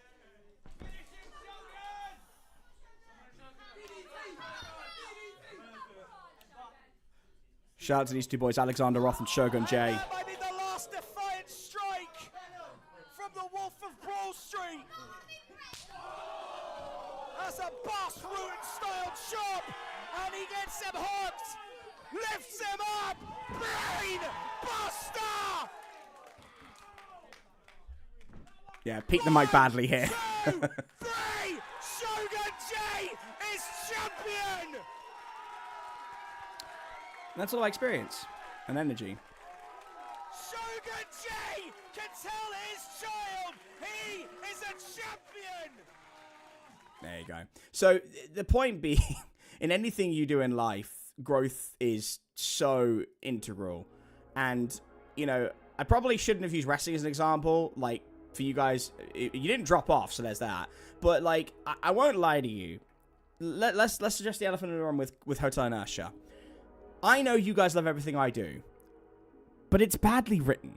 I need to just stress this to you guys. It's not well written, and that's fine. I don't mind that, but it isn't well written. In the grand scheme of like what I can do, it was so early in my career. Like to read, well, it was early in my career return, and I was so rusty, and I just didn't have the skills at the time to articulate the way that I wanted to. And hi, Josie. And, like, you know, you can hear it. I repeat a lot of my words, and it's very clunky in places. And to me, it just lacks the skills that I know I'm able to present. Compared to, okay, so I'll give you an example. And I think this is important for anyone who's looking to try, who's looking to, you know, maybe in anything you do, whether it's macrame or crocheting or your personal best at the gym or whatever it is in a video game. It is only in finding your groove and going with it. And it's important to be bad at one point. It's okay to be bad at something. I think we're so ingrained and so conditioned to get rid of the ugliness of our works, which, no, they should stay there. You should see your ugliness in your work because that's how you know you've grown. It's always lovely to have someone who will push you and encourage you. That's what partners and friends and family are for. 33 fucking viewers were like, thank you so much. It's fun, and it's important that you can see that growth. You know, when you write something and it's cringe, then you go and look at something 5 years later and you see the difference. That's, you know, for actually, right, sucking at something is the first step to being good at something. You know, that's the important thing. And so here we go. I'll give you an example, right? This is an excerpt from 2019, maybe 2018, I can't remember. And this is mine, right? And it's very cringe. First came the screaming. It wasn't like the sort of acting or fake screaming you hear in movies and games. It was guttural, pain-riddled, and it gave way to a far more teeth-grinding noise that makes my stomach turn now. A soft, pain-filled moan that suggested the poor person was too far gone to even screech. Just clunky and awkward. And compare that to a little speech that I gave in the play, the Celestial Event of the Emperor's Kingdom. So this is a little exchange I had where the envoy is asking... actually, no, you know what? There's a better one than that. Give me 1 second.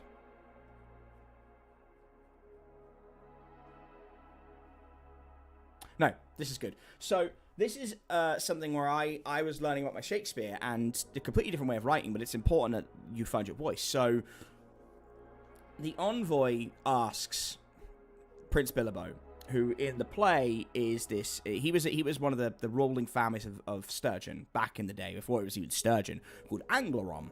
So if you love your Sturgeon lore and you haven't heard the Celestial Event of the Emperor's Kingdom, which it's on its own, but also it's part of the Antlion video. It's the last chapter. It's fucking massive.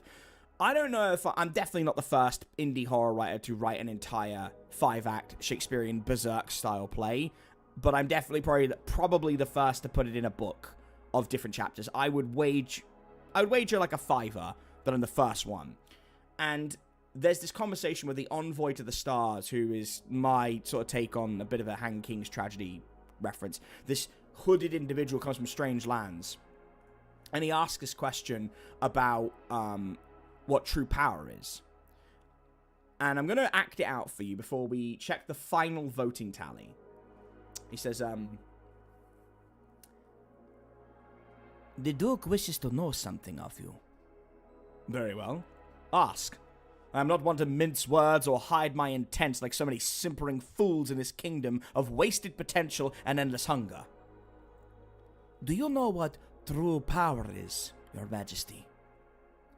Aside that from which my parents wield, that which General Cole holds, or even that of Ula and their mighty sword. Or perhaps you refer to the mighty intellect Vedanta lords about the place, or the deft hands skilled enough to produce a weapon of such destructive capabilities our enemies would soil themselves at its mere visage by Erebor the Tinkerer. Oh no, you must mean the power of subterfuge our surreptitious enemies brazenly display like their very members betwixt their legs as they sit at our tables and discuss the surrender terms. Oh, you certainly don't mean the religious power of fear that old zealot had at his fingertips, and I would assume you aren't direct enough to refer to the artifacts, so I have no earthly fucking idea what power could be. Enlighten me, learned folk from beyond the sea. True power comes in two forms. The first is within the information held over others and away from others. The secrets we keep locked up from ourselves, from our loved ones, and from our enemies. There is, in this kingdom, a secret that your family is determined beyond a shadow of a doubt to keep from the outside world. We know this. But we also know that there is something else. A lie within a lie that's been kept from you, eldest Prince of Angeron. Of course, that is only the first form of power, the human form, if you will. The Duke posits there is a second form of power, one that you are seeing manifest itself above your skies. A power so great and frightening it does not bear a name in your tongue or a form you can comprehend. It is destiny manifest. You, in all your swagger and fervor, are powerless to the ties that bind us, Prince. The prince takes a beat and grabs an item from the shelf, tossing it in his hands as he saunters about the room, eyeing the pair with a smirk before smashing it against his own skull, drawing blood and letting the pieces drop to the floor. Look upon my blood and know what true power represents. It is the essence of divine right. When this refined fluid flows freely, dissidents quiver in fear, for they are in the middle of a fight for their lives with their ruler and the very forces of the kingdom's righteous fists manifested into the bodies of a 10,000 strong force. You think you know of me? You think because I possess a tongue sharper than any steel in this kingdom, with more venom than a basilisk, I am somehow a boor, a dullard, walking blindly towards his inevitable obscurity? No, scholars from beyond the sea, I am not a passive observer to this incoming storm, but the one standing on the edge of the precipice, daring the storm to strike me so I can catch it in a bottle and hone it for my own means. So, that bit of dialogue took me probably about a week to write that scene. That whole scene, Act 1, Scene 5. Probably took me about a week. Compared to Hotel Inertia, which I would have written in about 20 minutes.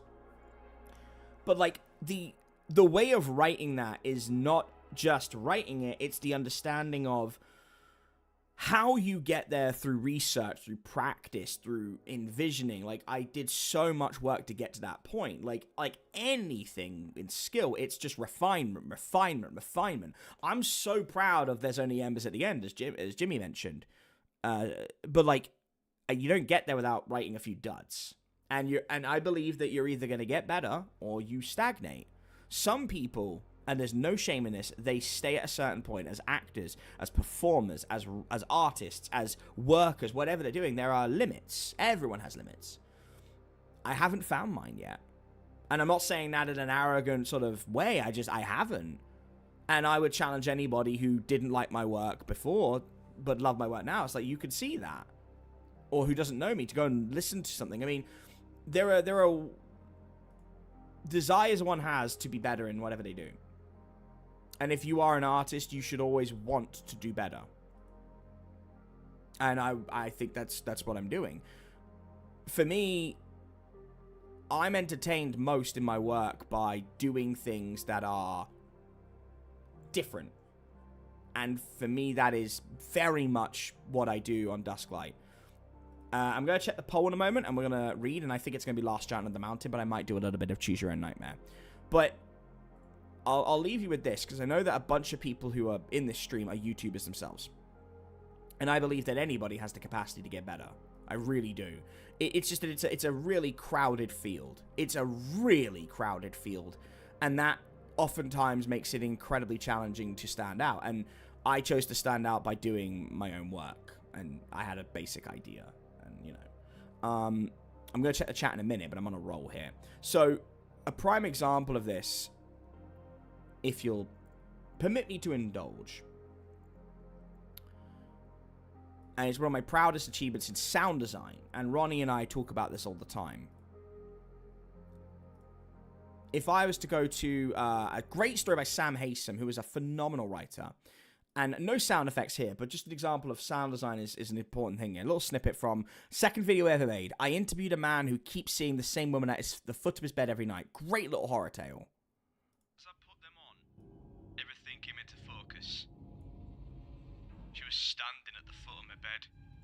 The woman, just standing there, watching me. I couldn't see her face, but I could tell she was looking in my direction. Still as a statue. I remember that cold feeling spread through my whole body when I saw her. Oh, you must have been terrified. Well, I'll tell you, I don't scare easily, son. So, you know, nice simple conversation, not a lot of stuff going on, right? But to then move to one of the best sound design scenes I have ever done. And this was a horrific amount of work, but I'm so proud of this. It just wiped out the demon army. Is to confront them. Bring out the materials to greet. More. Fast forward a little bit here, so I can't remember where it is. Here we go. Act 5. The Calamity. Oh, was it here? Act. Yes. Full. I am so bad at finding things. least which as we get with our current method. You are by far the most capable. Yes. Convincing you to a lie. I will reassure me. Spies twists. What a stupendous occasion. I cannot find it. Hold on a second, gang. I've got it turned down until I find it. I'm trying to remember where it is. Not befall us. For Angleron. Here we go. For history. Preparations are just. That is not. The Reaper hates to let. And the Calamity. I have to fast forward it manually. This is cringe. Apologies, my lady of the kingdoms. Here we go. And I will not ally with a Of Angeron's history. Truly, you were born to reprehend. You are royalty, yes. Clairvoyant and gifted, absolutely. Shout out to Erica Sanderson. But limited. Incredible. Gods have no such limits. Gods? I thought we dispelled that nonsense at the summit. No, my dear General. I said it wasn't hieromancies. We have a god. Their name is Sovereign. They are awake.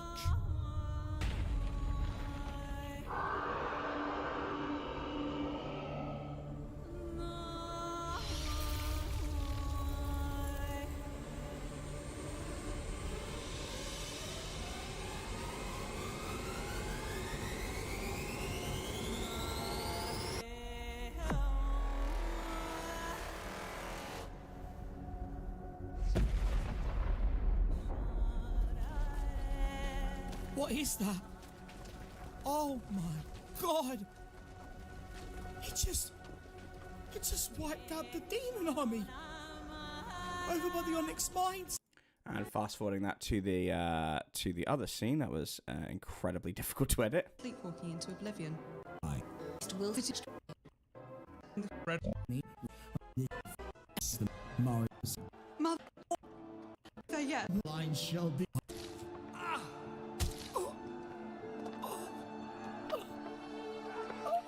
You will not harm any of our kin. Of that I can assure you. Even it is my last act in this realm.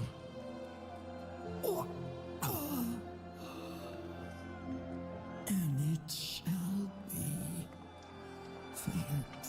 prodigal son has returned, and he has come for Sovereign.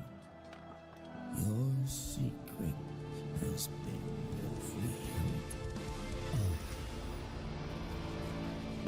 The building shakes violently, and Bilbo rises into the air, draped in a similar attire of the Nameless from Harper's Wake.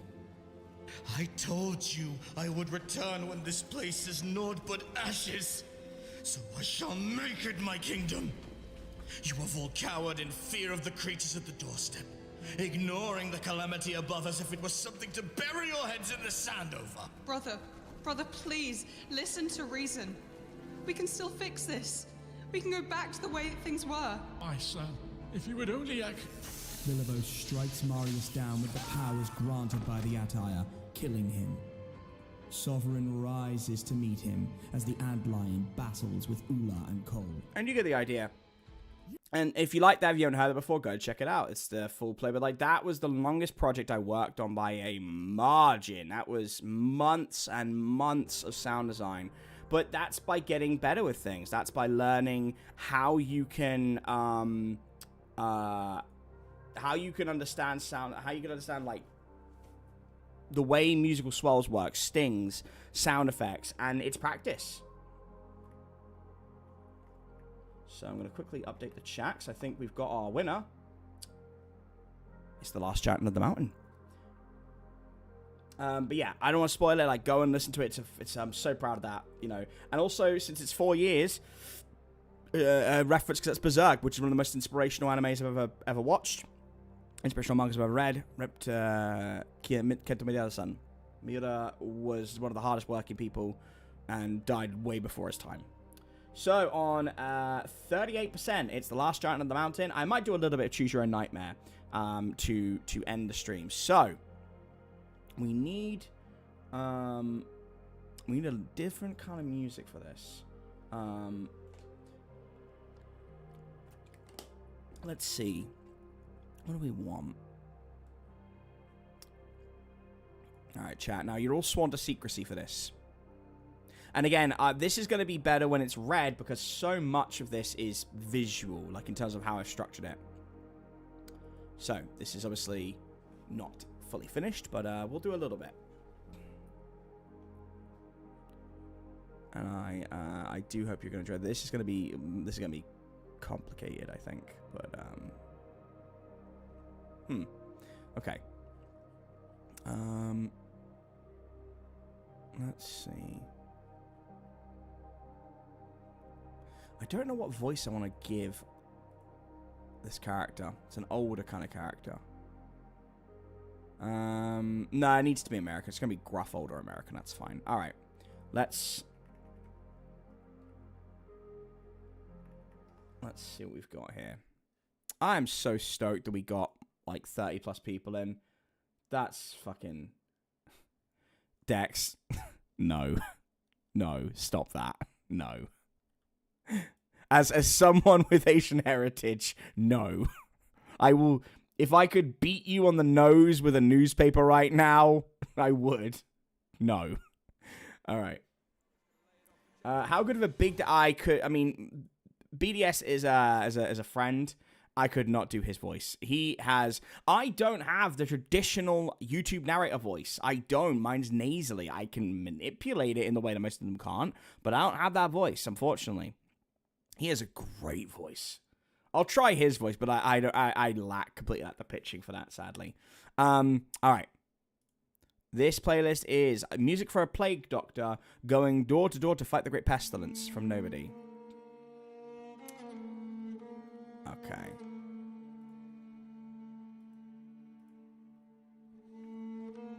Chapter 9. The Last Giant Under the Mountain.net. Addendum. 8th of the 8th, 2000. I made this website as a private blog of sorts, as a way to upload my journal documents in the event materials are seized, lost, or degrading quality. Seems appropriate to embrace the digital age, and who knows? Maybe someday this will be something I can add to the Dondella Restoration Committee's historical section. If they ever recognize the trip even happened. As much as I want to add photos, I think for now I'm going to leave them off the blog. It's one thing if people stumble over the journals, it's another entirely if they see what we found. To that end, I'll also not be revealing the location of our expedition, nor will any sleuths find it on the map. If I ever have any present-day thoughts, they will be in italics to save confusion. The website counter is currently 6, and the journals were uploaded 2 weeks ago, so thanks for the 2 people who visited that weren't me, I guess. Alright, I've got some grandkids to entertain, so I'll leave it here. You enjoy an old man's ramblings. May they help you as they helped me. Oliver Gerhardt. Expedition Log. April 6th, 1970. 9 p.m. Clear sky. We've made our first stop outside of Dandela, a small outcropping of forest near the Menosha County border. Not that crossing it at night bothers us necessarily, but we won't get many opportunities for peace like this. At worst, all we have to worry about as we sleep for the night is our fellow man looking to creep up on us for a quick smash and grab, or the local wildlife taking us for a free dinner. In both cases, they'll be gravely mistaken. The weather is calm, though we anticipate it'll turn in just 4 short days. Roughly around the time we pass through Mantis Bay. And we head then into the Grand Gap separating Sturgeon from the next major city. Still, not much to be done right now. The stars look beautiful tonight, and I thought journaling would be a good way to pass the time while my companions arrange our food and lodgings. We had a rock, paper, scissors contest, and I emerged victorious. I was hoping to have initially started this some ways back, when Rodney, our family's caretaker and my dearest friend, and Archie, our brother since school days, a fellow explorer, decided on discovering this majestic and elusive Harper's Wake 2 months ago. Countless hours of planning, drinking, wistful thinking, and more drinking culminated in this expedition, as commissioned by the Sturgeon Historical Society. For our families, it means another notch on their familial bedpost, but for us, it's a personal kind of glory. I have long had a fascination with Harper's Wake and the lands surrounding it ever since I heard of them in the most famous place Sturgeon ever birthed, the celestial event over the Emperor's Kingdom, or the tragedy of Angleron. Though likely embellished in its recounting of Angleron's undoing and the disaster that turned the once proud kingdom into a husk we will pass on our journey, the notion of Harper's Wake persisted in the minds of the romantic and the daring as a place of wonder, a frontier unexplored, one rife with mysterious creatures, unusual customs, and practices far beyond the modern man's comprehension.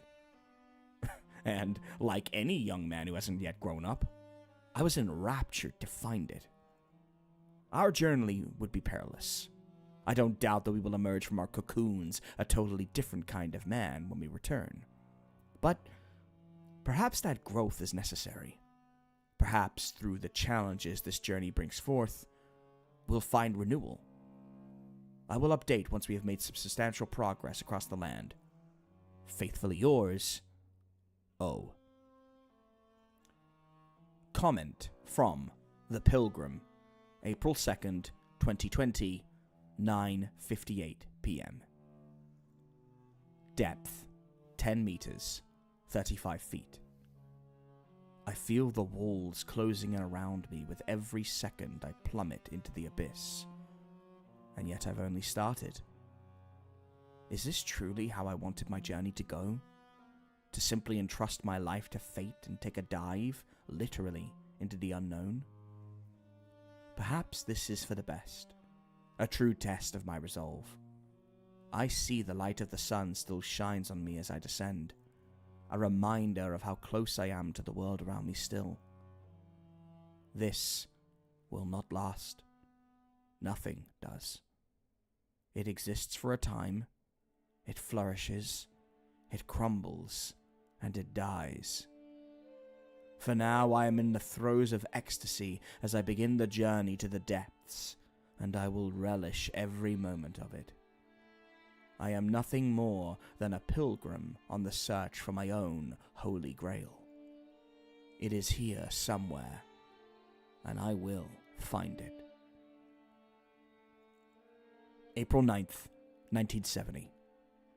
We passed through the greater Sturgeon fields, a nod to the Mantis Bay Grey Lakes, and on to Menosha, our last bastion of civilization before entering the Great Expanse. The government recently began building a greater road system through here, as you know, to connect Sturgeon to the wider continent. They think the project will take a decade, given the mileage needed to cover and the manpower required. They estimate it'll be nearly 1,000 miles. I wonder who I'll be by then. Who you will be, more importantly. Hopefully, someone proud of me for finding what I'm seeking. Not a memory in a scrapbook as the result of a terrible incident. Questions left unanswered as to my whereabouts, or, worse yet, an abject failure. Someone who overpromised and underdelivered. Well, not much to be done ruminating over the future when there's so much here in the present, huh? For now, we press on. The spring weather is remaining remarkably pleasant, and we're crossing over the myopic road and through the forests on this night, bringing us to the border of the wildlands. They call it the myopic road because legend says if you venture there alone, full of regret, they will manifest out of the very woods themselves and confront you, sometimes with hostility. Back in the Middle Ages, it was said that there was a figure of great repute from the Sturgeon that ventured here for both inspiration and absolution. They never re-emerged, leaving a grieving widower and children behind. They sent a search party out, finding only the figure's journals and sketches of their final moments. A voyager to the end, it seems. Though we'll never know what occurred during those final days, I hold that event close as we traverse these woods and emerge out the other side. Regret is a most powerful tool to motivate, but this place serves as a stern reminder that when inverse, it can break any man of even seemingly unbreakable constitution. It will not break me, nor my contemporaries. The trail has begun to thin out. The trees once swaying softly overhead in a welcoming dance have grown tall, hostile and cold. Brown bark now seems gray and scorched. Thick branches jut out from the sides and threaten to hinder our progress. Archie swears he saw a visage of his father up in the trees, calling out to him, demanding he explain what he's doing on an errand for fool's gold instead of managing the family business. It was strange. There was no doubting the voice was Mr. Downey, a booming and stern voice I'd heard many a time in my youth spent at Archie's estate. But the figure, if they were indeed a figure, ensured it stayed obscured in the treetops, never moving too much and hunched over. I could say that what glimpses I did see were man-like, but I would not wish to commit beyond that. Archie, to his credit, challenged the voice to show itself and did not lose his nerve. The voice simply repeated the command of his father, as if on a tape recording. Unnerved but not deterred, we continued moving, the figure leaping from tree to tree, and after some time, changing its tactics. It was an hour or so later, as the moon reached its zenith in the sky and all other light was snuffed out, that the voice did switch cadences and began to target Arthur. Now a lilting, tender voice on the wind, his mother, asking him to join her in the branches and observe the gorgeous view. Arthur's mother died when he was 9 years old. He simply bit his lip, fought back tears, and soldiered on, saying nothing of the encounter.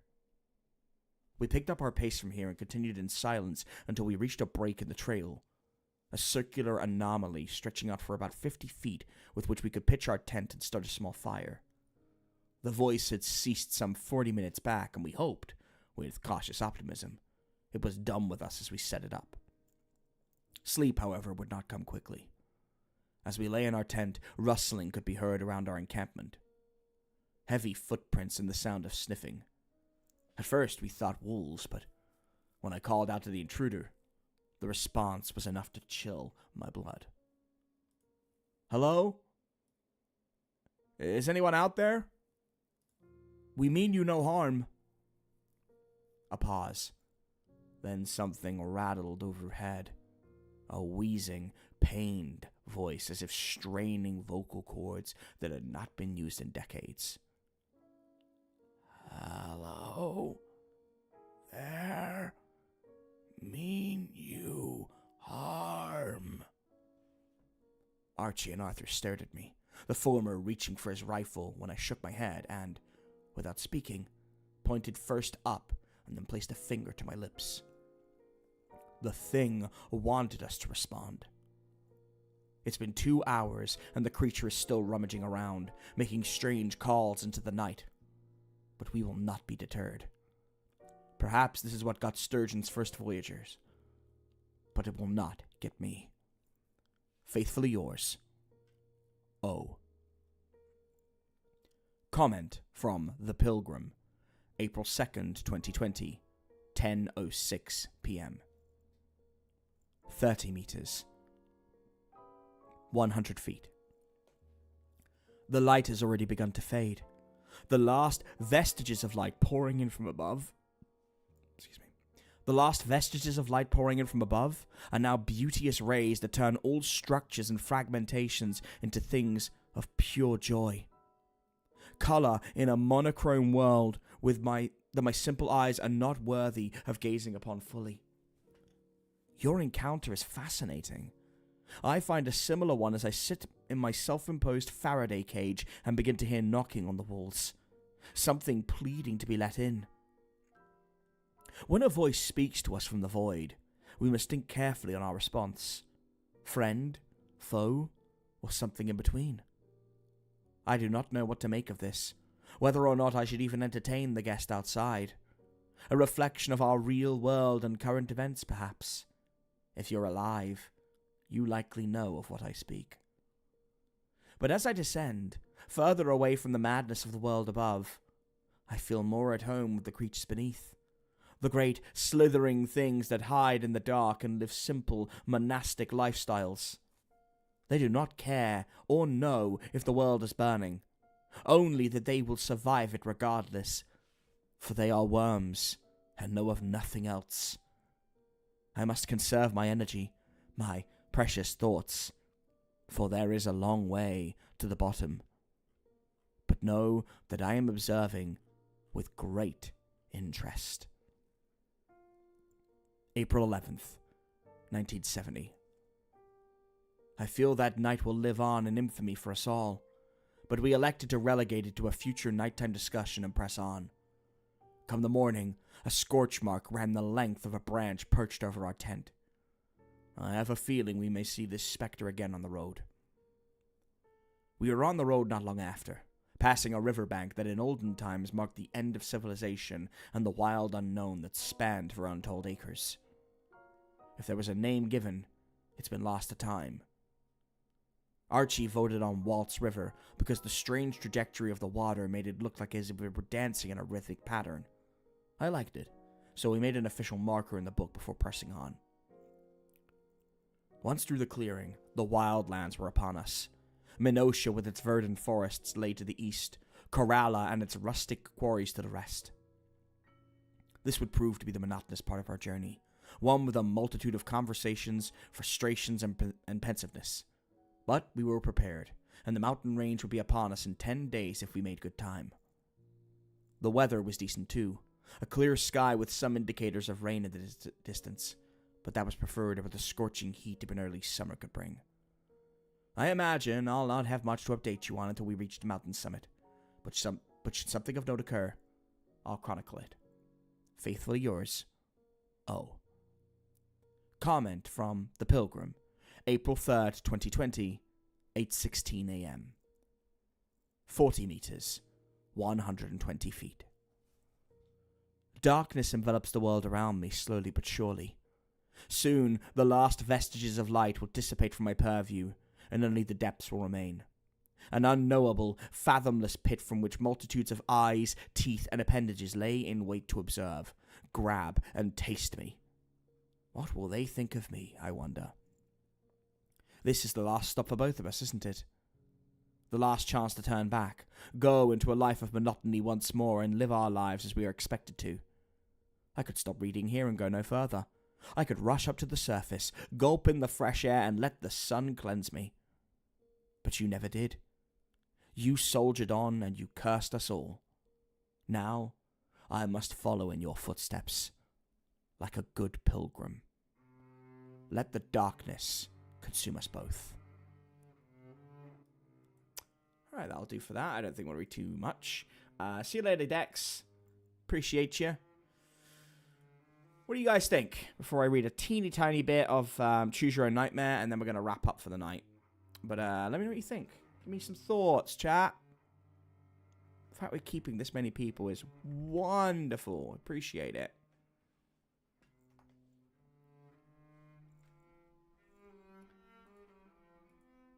Yeah, 35% for Choose Your Own Nightmare. I kind of got to do a little bit of it.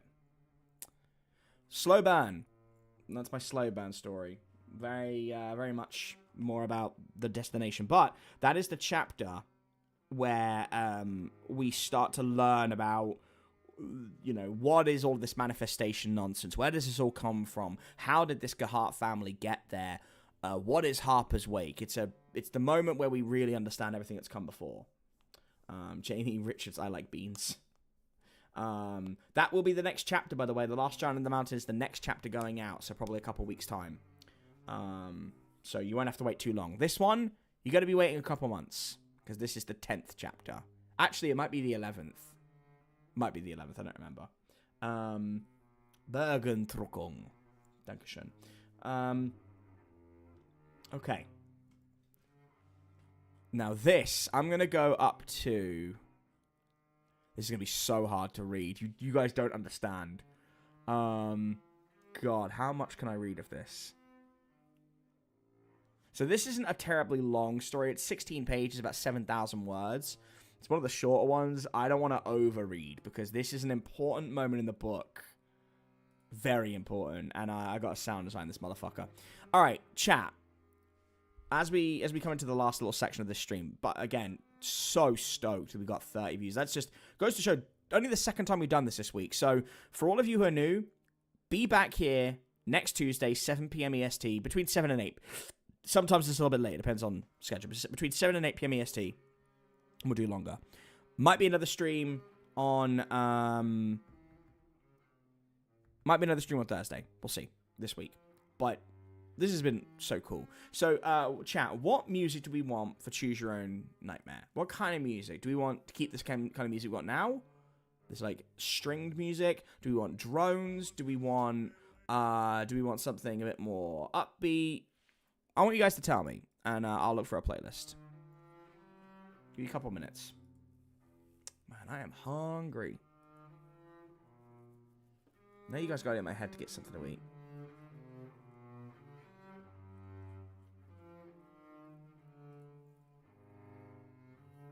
Video gamey. Yeah, you know what? That's a good point. Let's see what we've got. Let's have a little look in the Nobody Nostalgia group. I'm sure I do.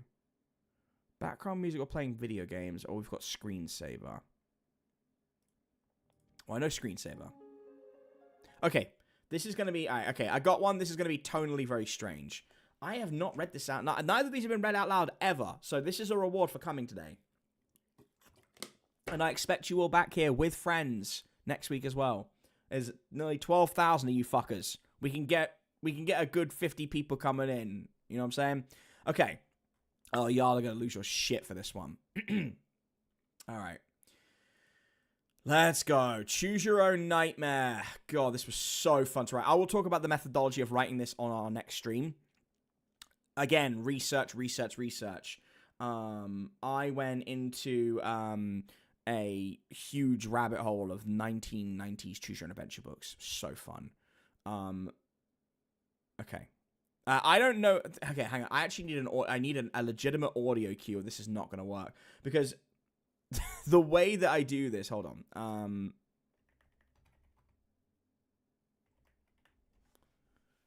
Oh man, I don't even know how I'm going to find this without putting on. So a slight issue is that every choice that's made is obviously done by in the story is done automatically. The reader's not choosing them. So I don't have an audio cue, so we're gonna work with this. Okay, all right, chat. Here we go. 2 fresh stories. I can't do that every stream, but like, man, we might just switch to doing exclusives so people are incentivized to join in every time. Okay. This might be a little bit too calm, is my only worry. We'll figure it out. Choose Your Own Nightmare, numbers 2.1 and 2.2. You're the star attraction of your own carnival, or maybe you're a soul trapped between realms. It's impossible to say. Choose from a possibility of 28 endings. Can you find the true path to stardom or to salvation? Presenting House of Songs, House of Lies by Buford Dion III. Adapted into audio by Somnium Studios. Beware and warning. You are about to read a tale like no other. This is not your run-of-the-mill adventure book. No, this is something entirely different. For not only do you control the story, but in our desire to strive for excellency and unique content, we elected to try out a new formula. Choose Your Own Nightmare. The scares will be aplenty, and some may chill you more than others. Only you can further this tale. Only you can decide how this ends. When all is said and done, you must live with the choices you make. I switched this. I did not care for that. Sorry, guys. Too happy. Inside this tome are adventures, horrors, challenges, and vital choices, with severe consequences for every decision you undertake. If you are reading this, you are undoubtedly an individual of guile, skill, and cunning. These skills and more will be tested to their absolute limits in order to pass the trials within and come out in one piece. I should caution you, reader. One wrong move could end up splitting your soul in irreparable ways. This is the part where I tell you that you can go back and make another choice, isn't it? Well, not on this occasion. You see, there is only forward. There is only the constant progression and the march towards inevitability. Should you fail, that is a permanent stain you cannot erase. It will engulf you until there is nothing left of you. There will be no second chances, because the choice has already been made for you. Good luck. Your name is lost to you, but you know your title off by heart. The Great Creator. You're famous around the world for your ability to conjure anything from thin air, captivate audiences with your charisma, and seemingly twist reality itself with your skills. Crowds swarm you wherever you go, almost ravenous in their attempts to see your great tricks and sleight-of-hand techniques. Of course, they don't know your secret, that there is no sleight of hand or technique to your performances. You are a creator, though you don't know how this came to be. In fact, you cannot recall a time before you were blessed with this technique. Much like the time before your very birth, it is a blank slate to you, absent of all senses, memories, and feelings. You just know the carnival, the Dusklight circus, the ringmaster who recruited you, and the knowledge it has rolled into a new town, Dondella. Your final performance has been a rousing success. You were signing autographs late into the evening and fielding many curious questions until you retired to your trailer. But you did spot someone amongst the performance and waiting in the shadows, cloaked up to the nose and staring daggers at you. It perplexed you, and you felt a strange sensation overcome you as you retired to bed. That was your last memory before you awoke in the field adjacent to the carnival. It is dark, cold, and you are barely dressed as the autumn breeze brings with it an unforgiving chill that rattles your bones. The normally friendly stars twinkling above almost appear menacing as they pulsate overhead, the larger ones giving off a low hum as you feel compelled to get to your feet. Little do you know that this simple motor function action would begin your journey and your nightmare. As you right yourself, you become painfully aware of two things. There is someone watching you, unseen but clearly nearby.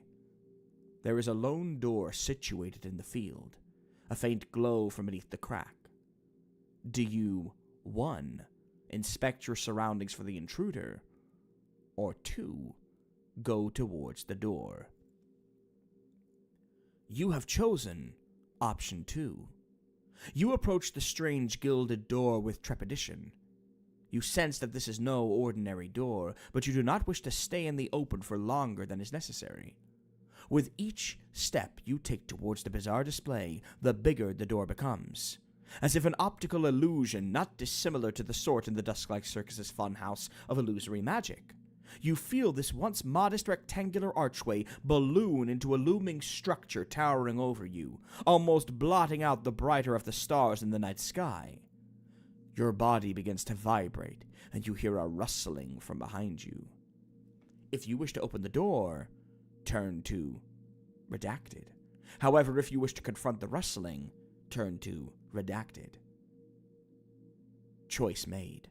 With your breath quickening, you continue to approach the door, the rustling growing in pace and aggression as your own body vibrates in a macabre synchronicity. You see bright lights emanating from the slit beneath the door, and upon approach, spy multiple handles of various shape, design, material, and placement across this grand entrance. Your heart rate doubles as you sense the rustling has ceased. You must make a choice. To grab the rusted lever handle, turn to redacted. To turn the gilded doorknob, turn to redacted. To pull the engraved magenta handle, turn to redacted. Choice made. You make your choice, pulling the engraved magenta handle as the door swings open, a plume of warm air hitting you in the face, and the overwhelming brightness blinding you as your body is forcibly pulled through the archway and into this new, bizarre realm. Upon regaining your faculties, the sounds of heavenly choruses rain down on your ears as a message finds its way into your mind. Directionless one, you have found your way to the House of Songs. Here you will be tested. You may be aware that outside of this realm, something is hunting you. Who or what it is are things you will know to come in time. Are things you will come to know in time. You have a journey to make. Ahead of you are several doors containing fractals of your life, allowing you to piece together the person you were, the person you are, and the person you wish to be. Discern the truth in the House of Songs from the deceit in the House of Lies. For should you get lost within the House of Lies or begin to acquiesce to its deceptive nature, you will remain forever lost. To that end, you have 3 choices, for there is always a choice. You may go straight to either a House of Songs or Lies, or you may wish to brave the threat looming overhead and find those doors for yourself in the real world. The voice sounds as if it is smiling as it speaks again. You have a beautiful gift, Manifesta. We wish to see it realized to its fullest potential. Choose. If you choose a doorway to the House of Songs, turn to redacted. If you choose a doorway to the House of Lies, turn to redacted. If you choose a doorway to exit this place and brave the horrors outside, turn to redacted. Choice made. With a nod of acknowledgement, you made your choice. In doing so, you step outside into the relative cold and gaze up at a sign in neon lights, the sounds of music and revelry in the distance. Welcome to Sturgeon's own Golgotha theme park. Bright lights, scents of cotton candy, popcorn, and the feeling of a warm summer's night flood your senses as the door closes behind you, leaving you to your faculties. You are positioned at the entrance. The ticket stand is empty, and not a single security guard in sight. In fact, despite the sounds of revelry and joy echoing on the soft breeze, you don't spy a single soul around you. The park is alive, but there is nobody inhabiting it.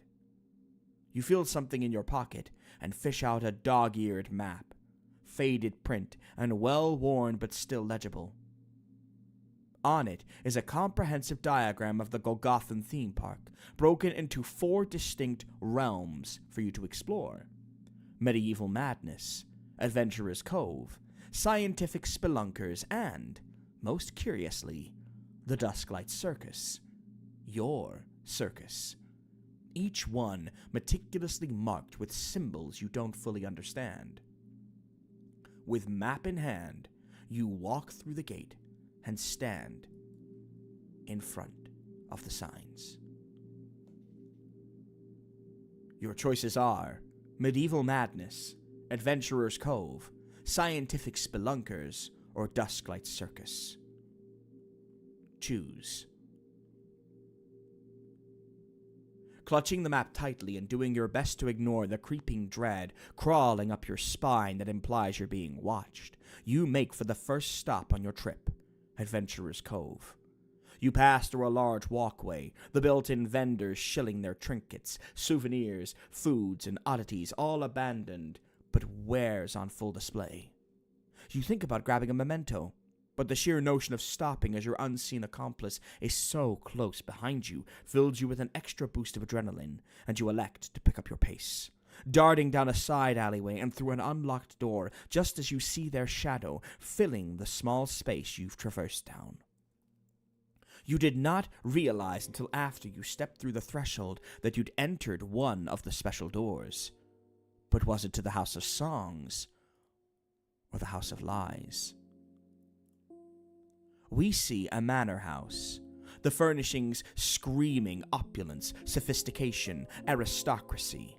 All of it draped in that old money feel that comes from rural Western homes run by elders who claim it was always more challenging in their day, quick to dismiss your achievements whilst bolstering their own. You don't know why your mind went to such bitterness, but as you walk along the reception area and follow the sounds of conversation to the drawing room, you remember why. This is your home. And upon further inspection of the room, its occupants, and the conversation within, you know it's 20 years ago. The image not remotely faded, the words no less powerful, and the memory as clear as if you had an eidetic memory. There sits little you, handing something sheepishly to your parents, and wringing your wrists in nervous anticipation of their reaction. Two silhouettes cast upwards along the study you're all sat in. Tall, hawkish, unforgiving in their looming stature. You cast your eyes around the room to see if their influence reaches as far as that of their owners. But in an instant, you are brought back by the voice of your father, the king of this house. What kind of ludicrous caricature of yourself is this, Bennett? Explain! His intonation cuts through you like a well-thrown hatchet, cleaving your fragile composure in twain without any effort. You often wonder if he speaks this way to others, and as you gaze at your nervous mother, you immediately gather he does. It's how I feel, Father. Inside. When I think on myself, the way the other boys around me behave, the way the girls act, I feel I don't fit in with either, to be truthful. Morgan said I might be an alien, but... You trail off, picking at the skin on your thumbs. You hate when you do it, but your irascible father hates it more. He grabs your picking hand and squeezes it in his own gargantuan paw. You will not dirty our floors, Bennett, nor will you dirty our lineage with this filthy habit. You are becoming a man. Act like one. His words hiss in your face. You catch the scent of strong alcohol and mint on his breath. You can see your reflection in his bare teeth. You're scared. You are vulnerable. You are without help. He leans back and stands up, turning away from you and still clutching the drawing. This is a sickness, Bennett. You are having delusions not dissimilar to that of others within our family history. It will either consume you or you can consume it, but I will not have it become your weakness that you show to the world and damage our name. He shows the drawing to your mother, a patient but distant woman who had long since abandoned any pretense of motherly care. Her form bristles and she purses her lips as she stares down at you. Every Gahard family member has their skeletons.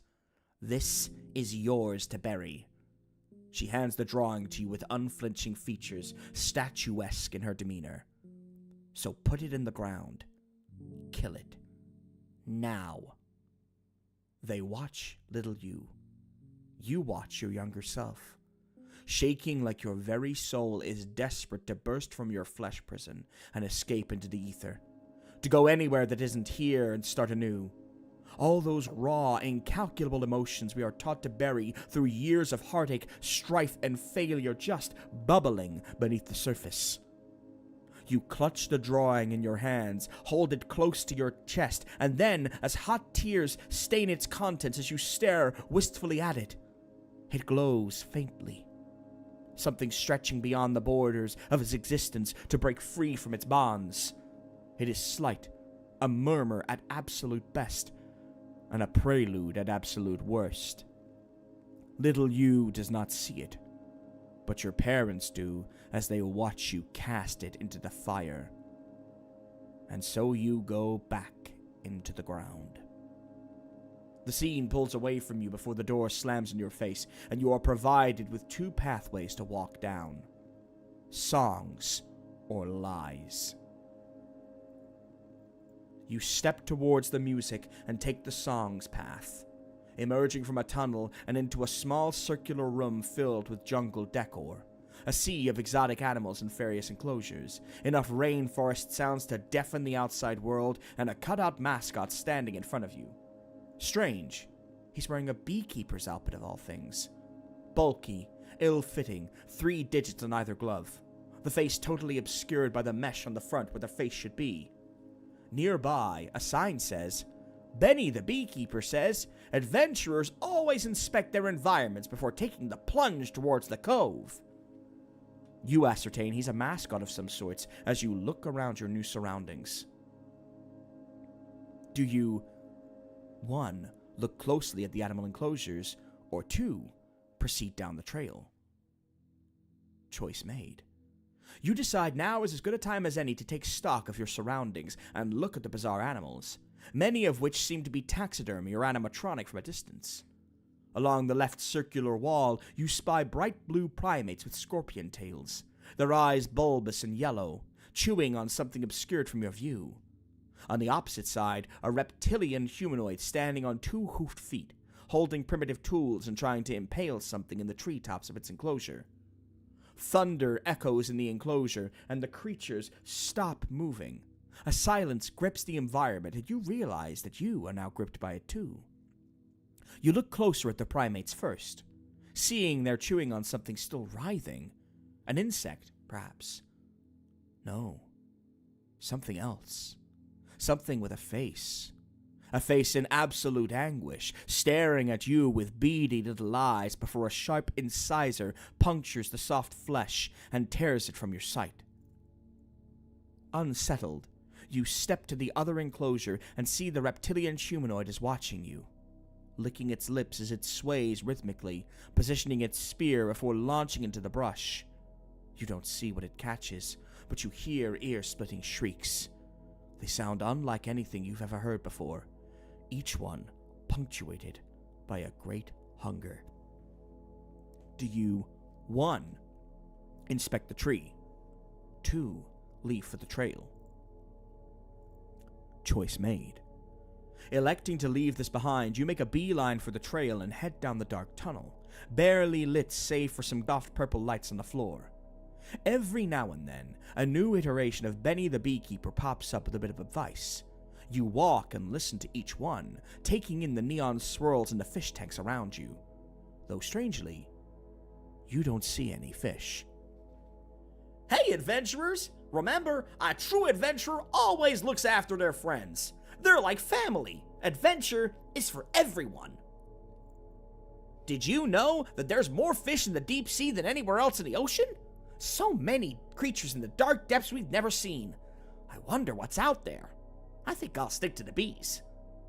Speaking of bees, did you know that if you were to put all the planets in the solar system into one nation, it would be the spatial equivalents of 3 bees in all of Europe? Gosh, that sure is far, huh? Studies have shown that insects may actually experience pain. Think about that the next time you eat one alive.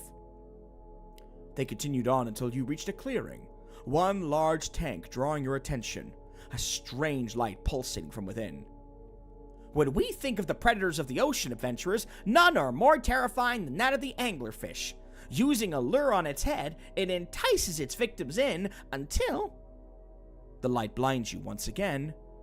The sound of songs fills your ears. When you open your eyes, you are once more in the house of songs and lies.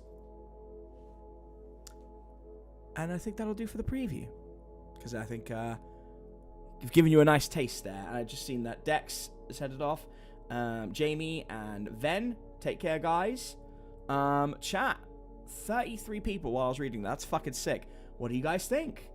Let's share some thoughts before we do our wind down wrap up. I'd love to see what you guys think.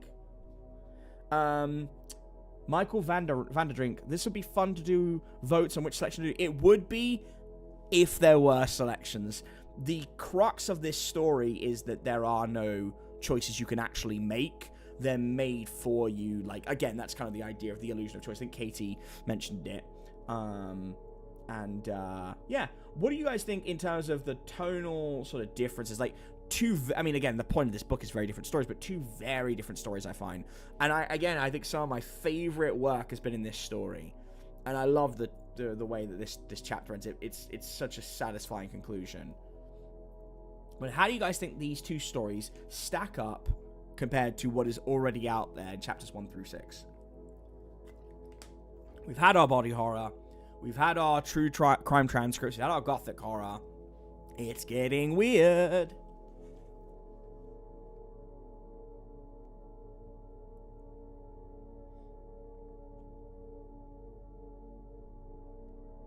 Man, I can't believe I held it up for all of that. That's crazy. I'm so proud of myself for that. You guys are too kind. I appreciate it.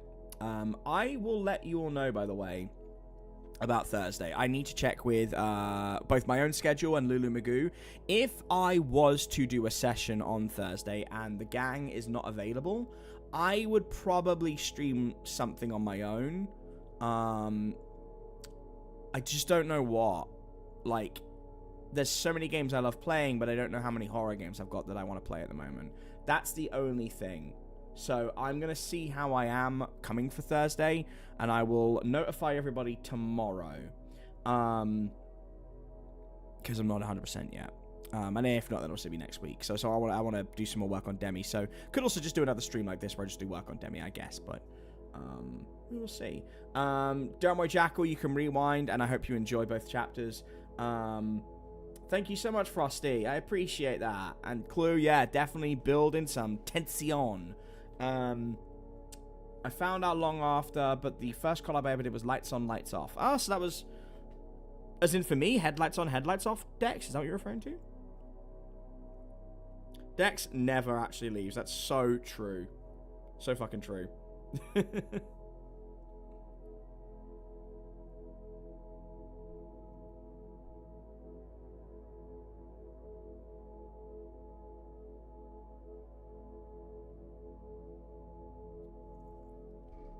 Clue was thinking the exact same thing. Yeah, slay the princess. Yeah, maybe that. You know what? Maybe I do that. Maybe that's the game I do if I go on tomorrow. Not tomorrow, Thursday. We'll see. We'll have a think. Yeah. So Last Giant on the Mountain will be the next one after Demi's Adventure. A couple weeks, and then we will do something else after that, I'm not sure.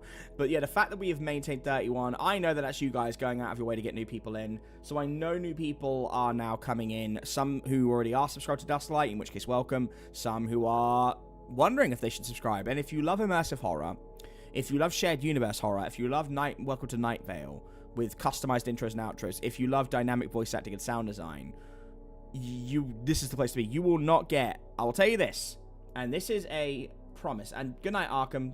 Good night, my friend. This is a promise. No one else on YouTube is doing what I'm doing with transformative horror. At least the way I'm doing it with the play and shit like that. Like, that's something I can say. My downside, my fatal flaw, I don't upload enough. I work on curated content. Like, I didn't even put Nightmare Detectives up on Monday. It's going up now, because we had a little copyright thing. Which, side note, on Spotify, it may not last on Spotify. They are super on it. Like, normally on YouTube, it's like, oh, you're using our music, no monetization.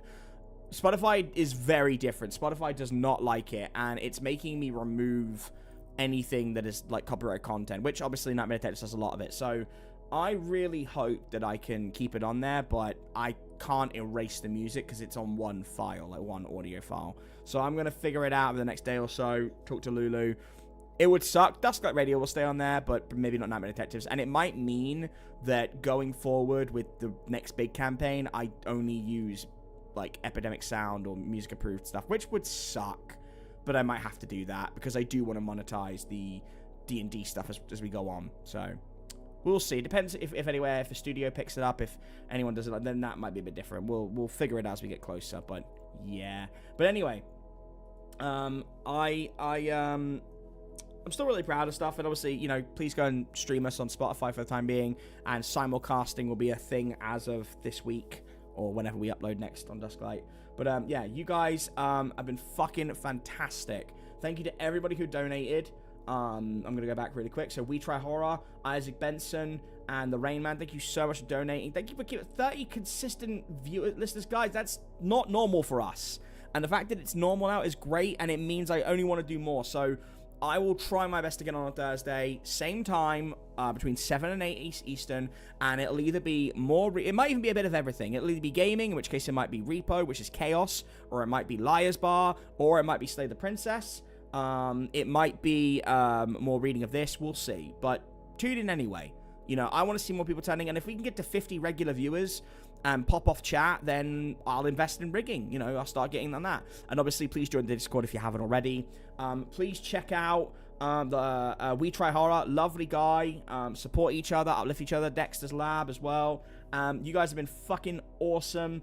I am going to go hawk shmoo me for a couple of hours. Or maybe I'll get breakfast, I don't know. But yeah, I really appreciate you all. Stay safe, everybody. And I will see you all in a day or two. Take care.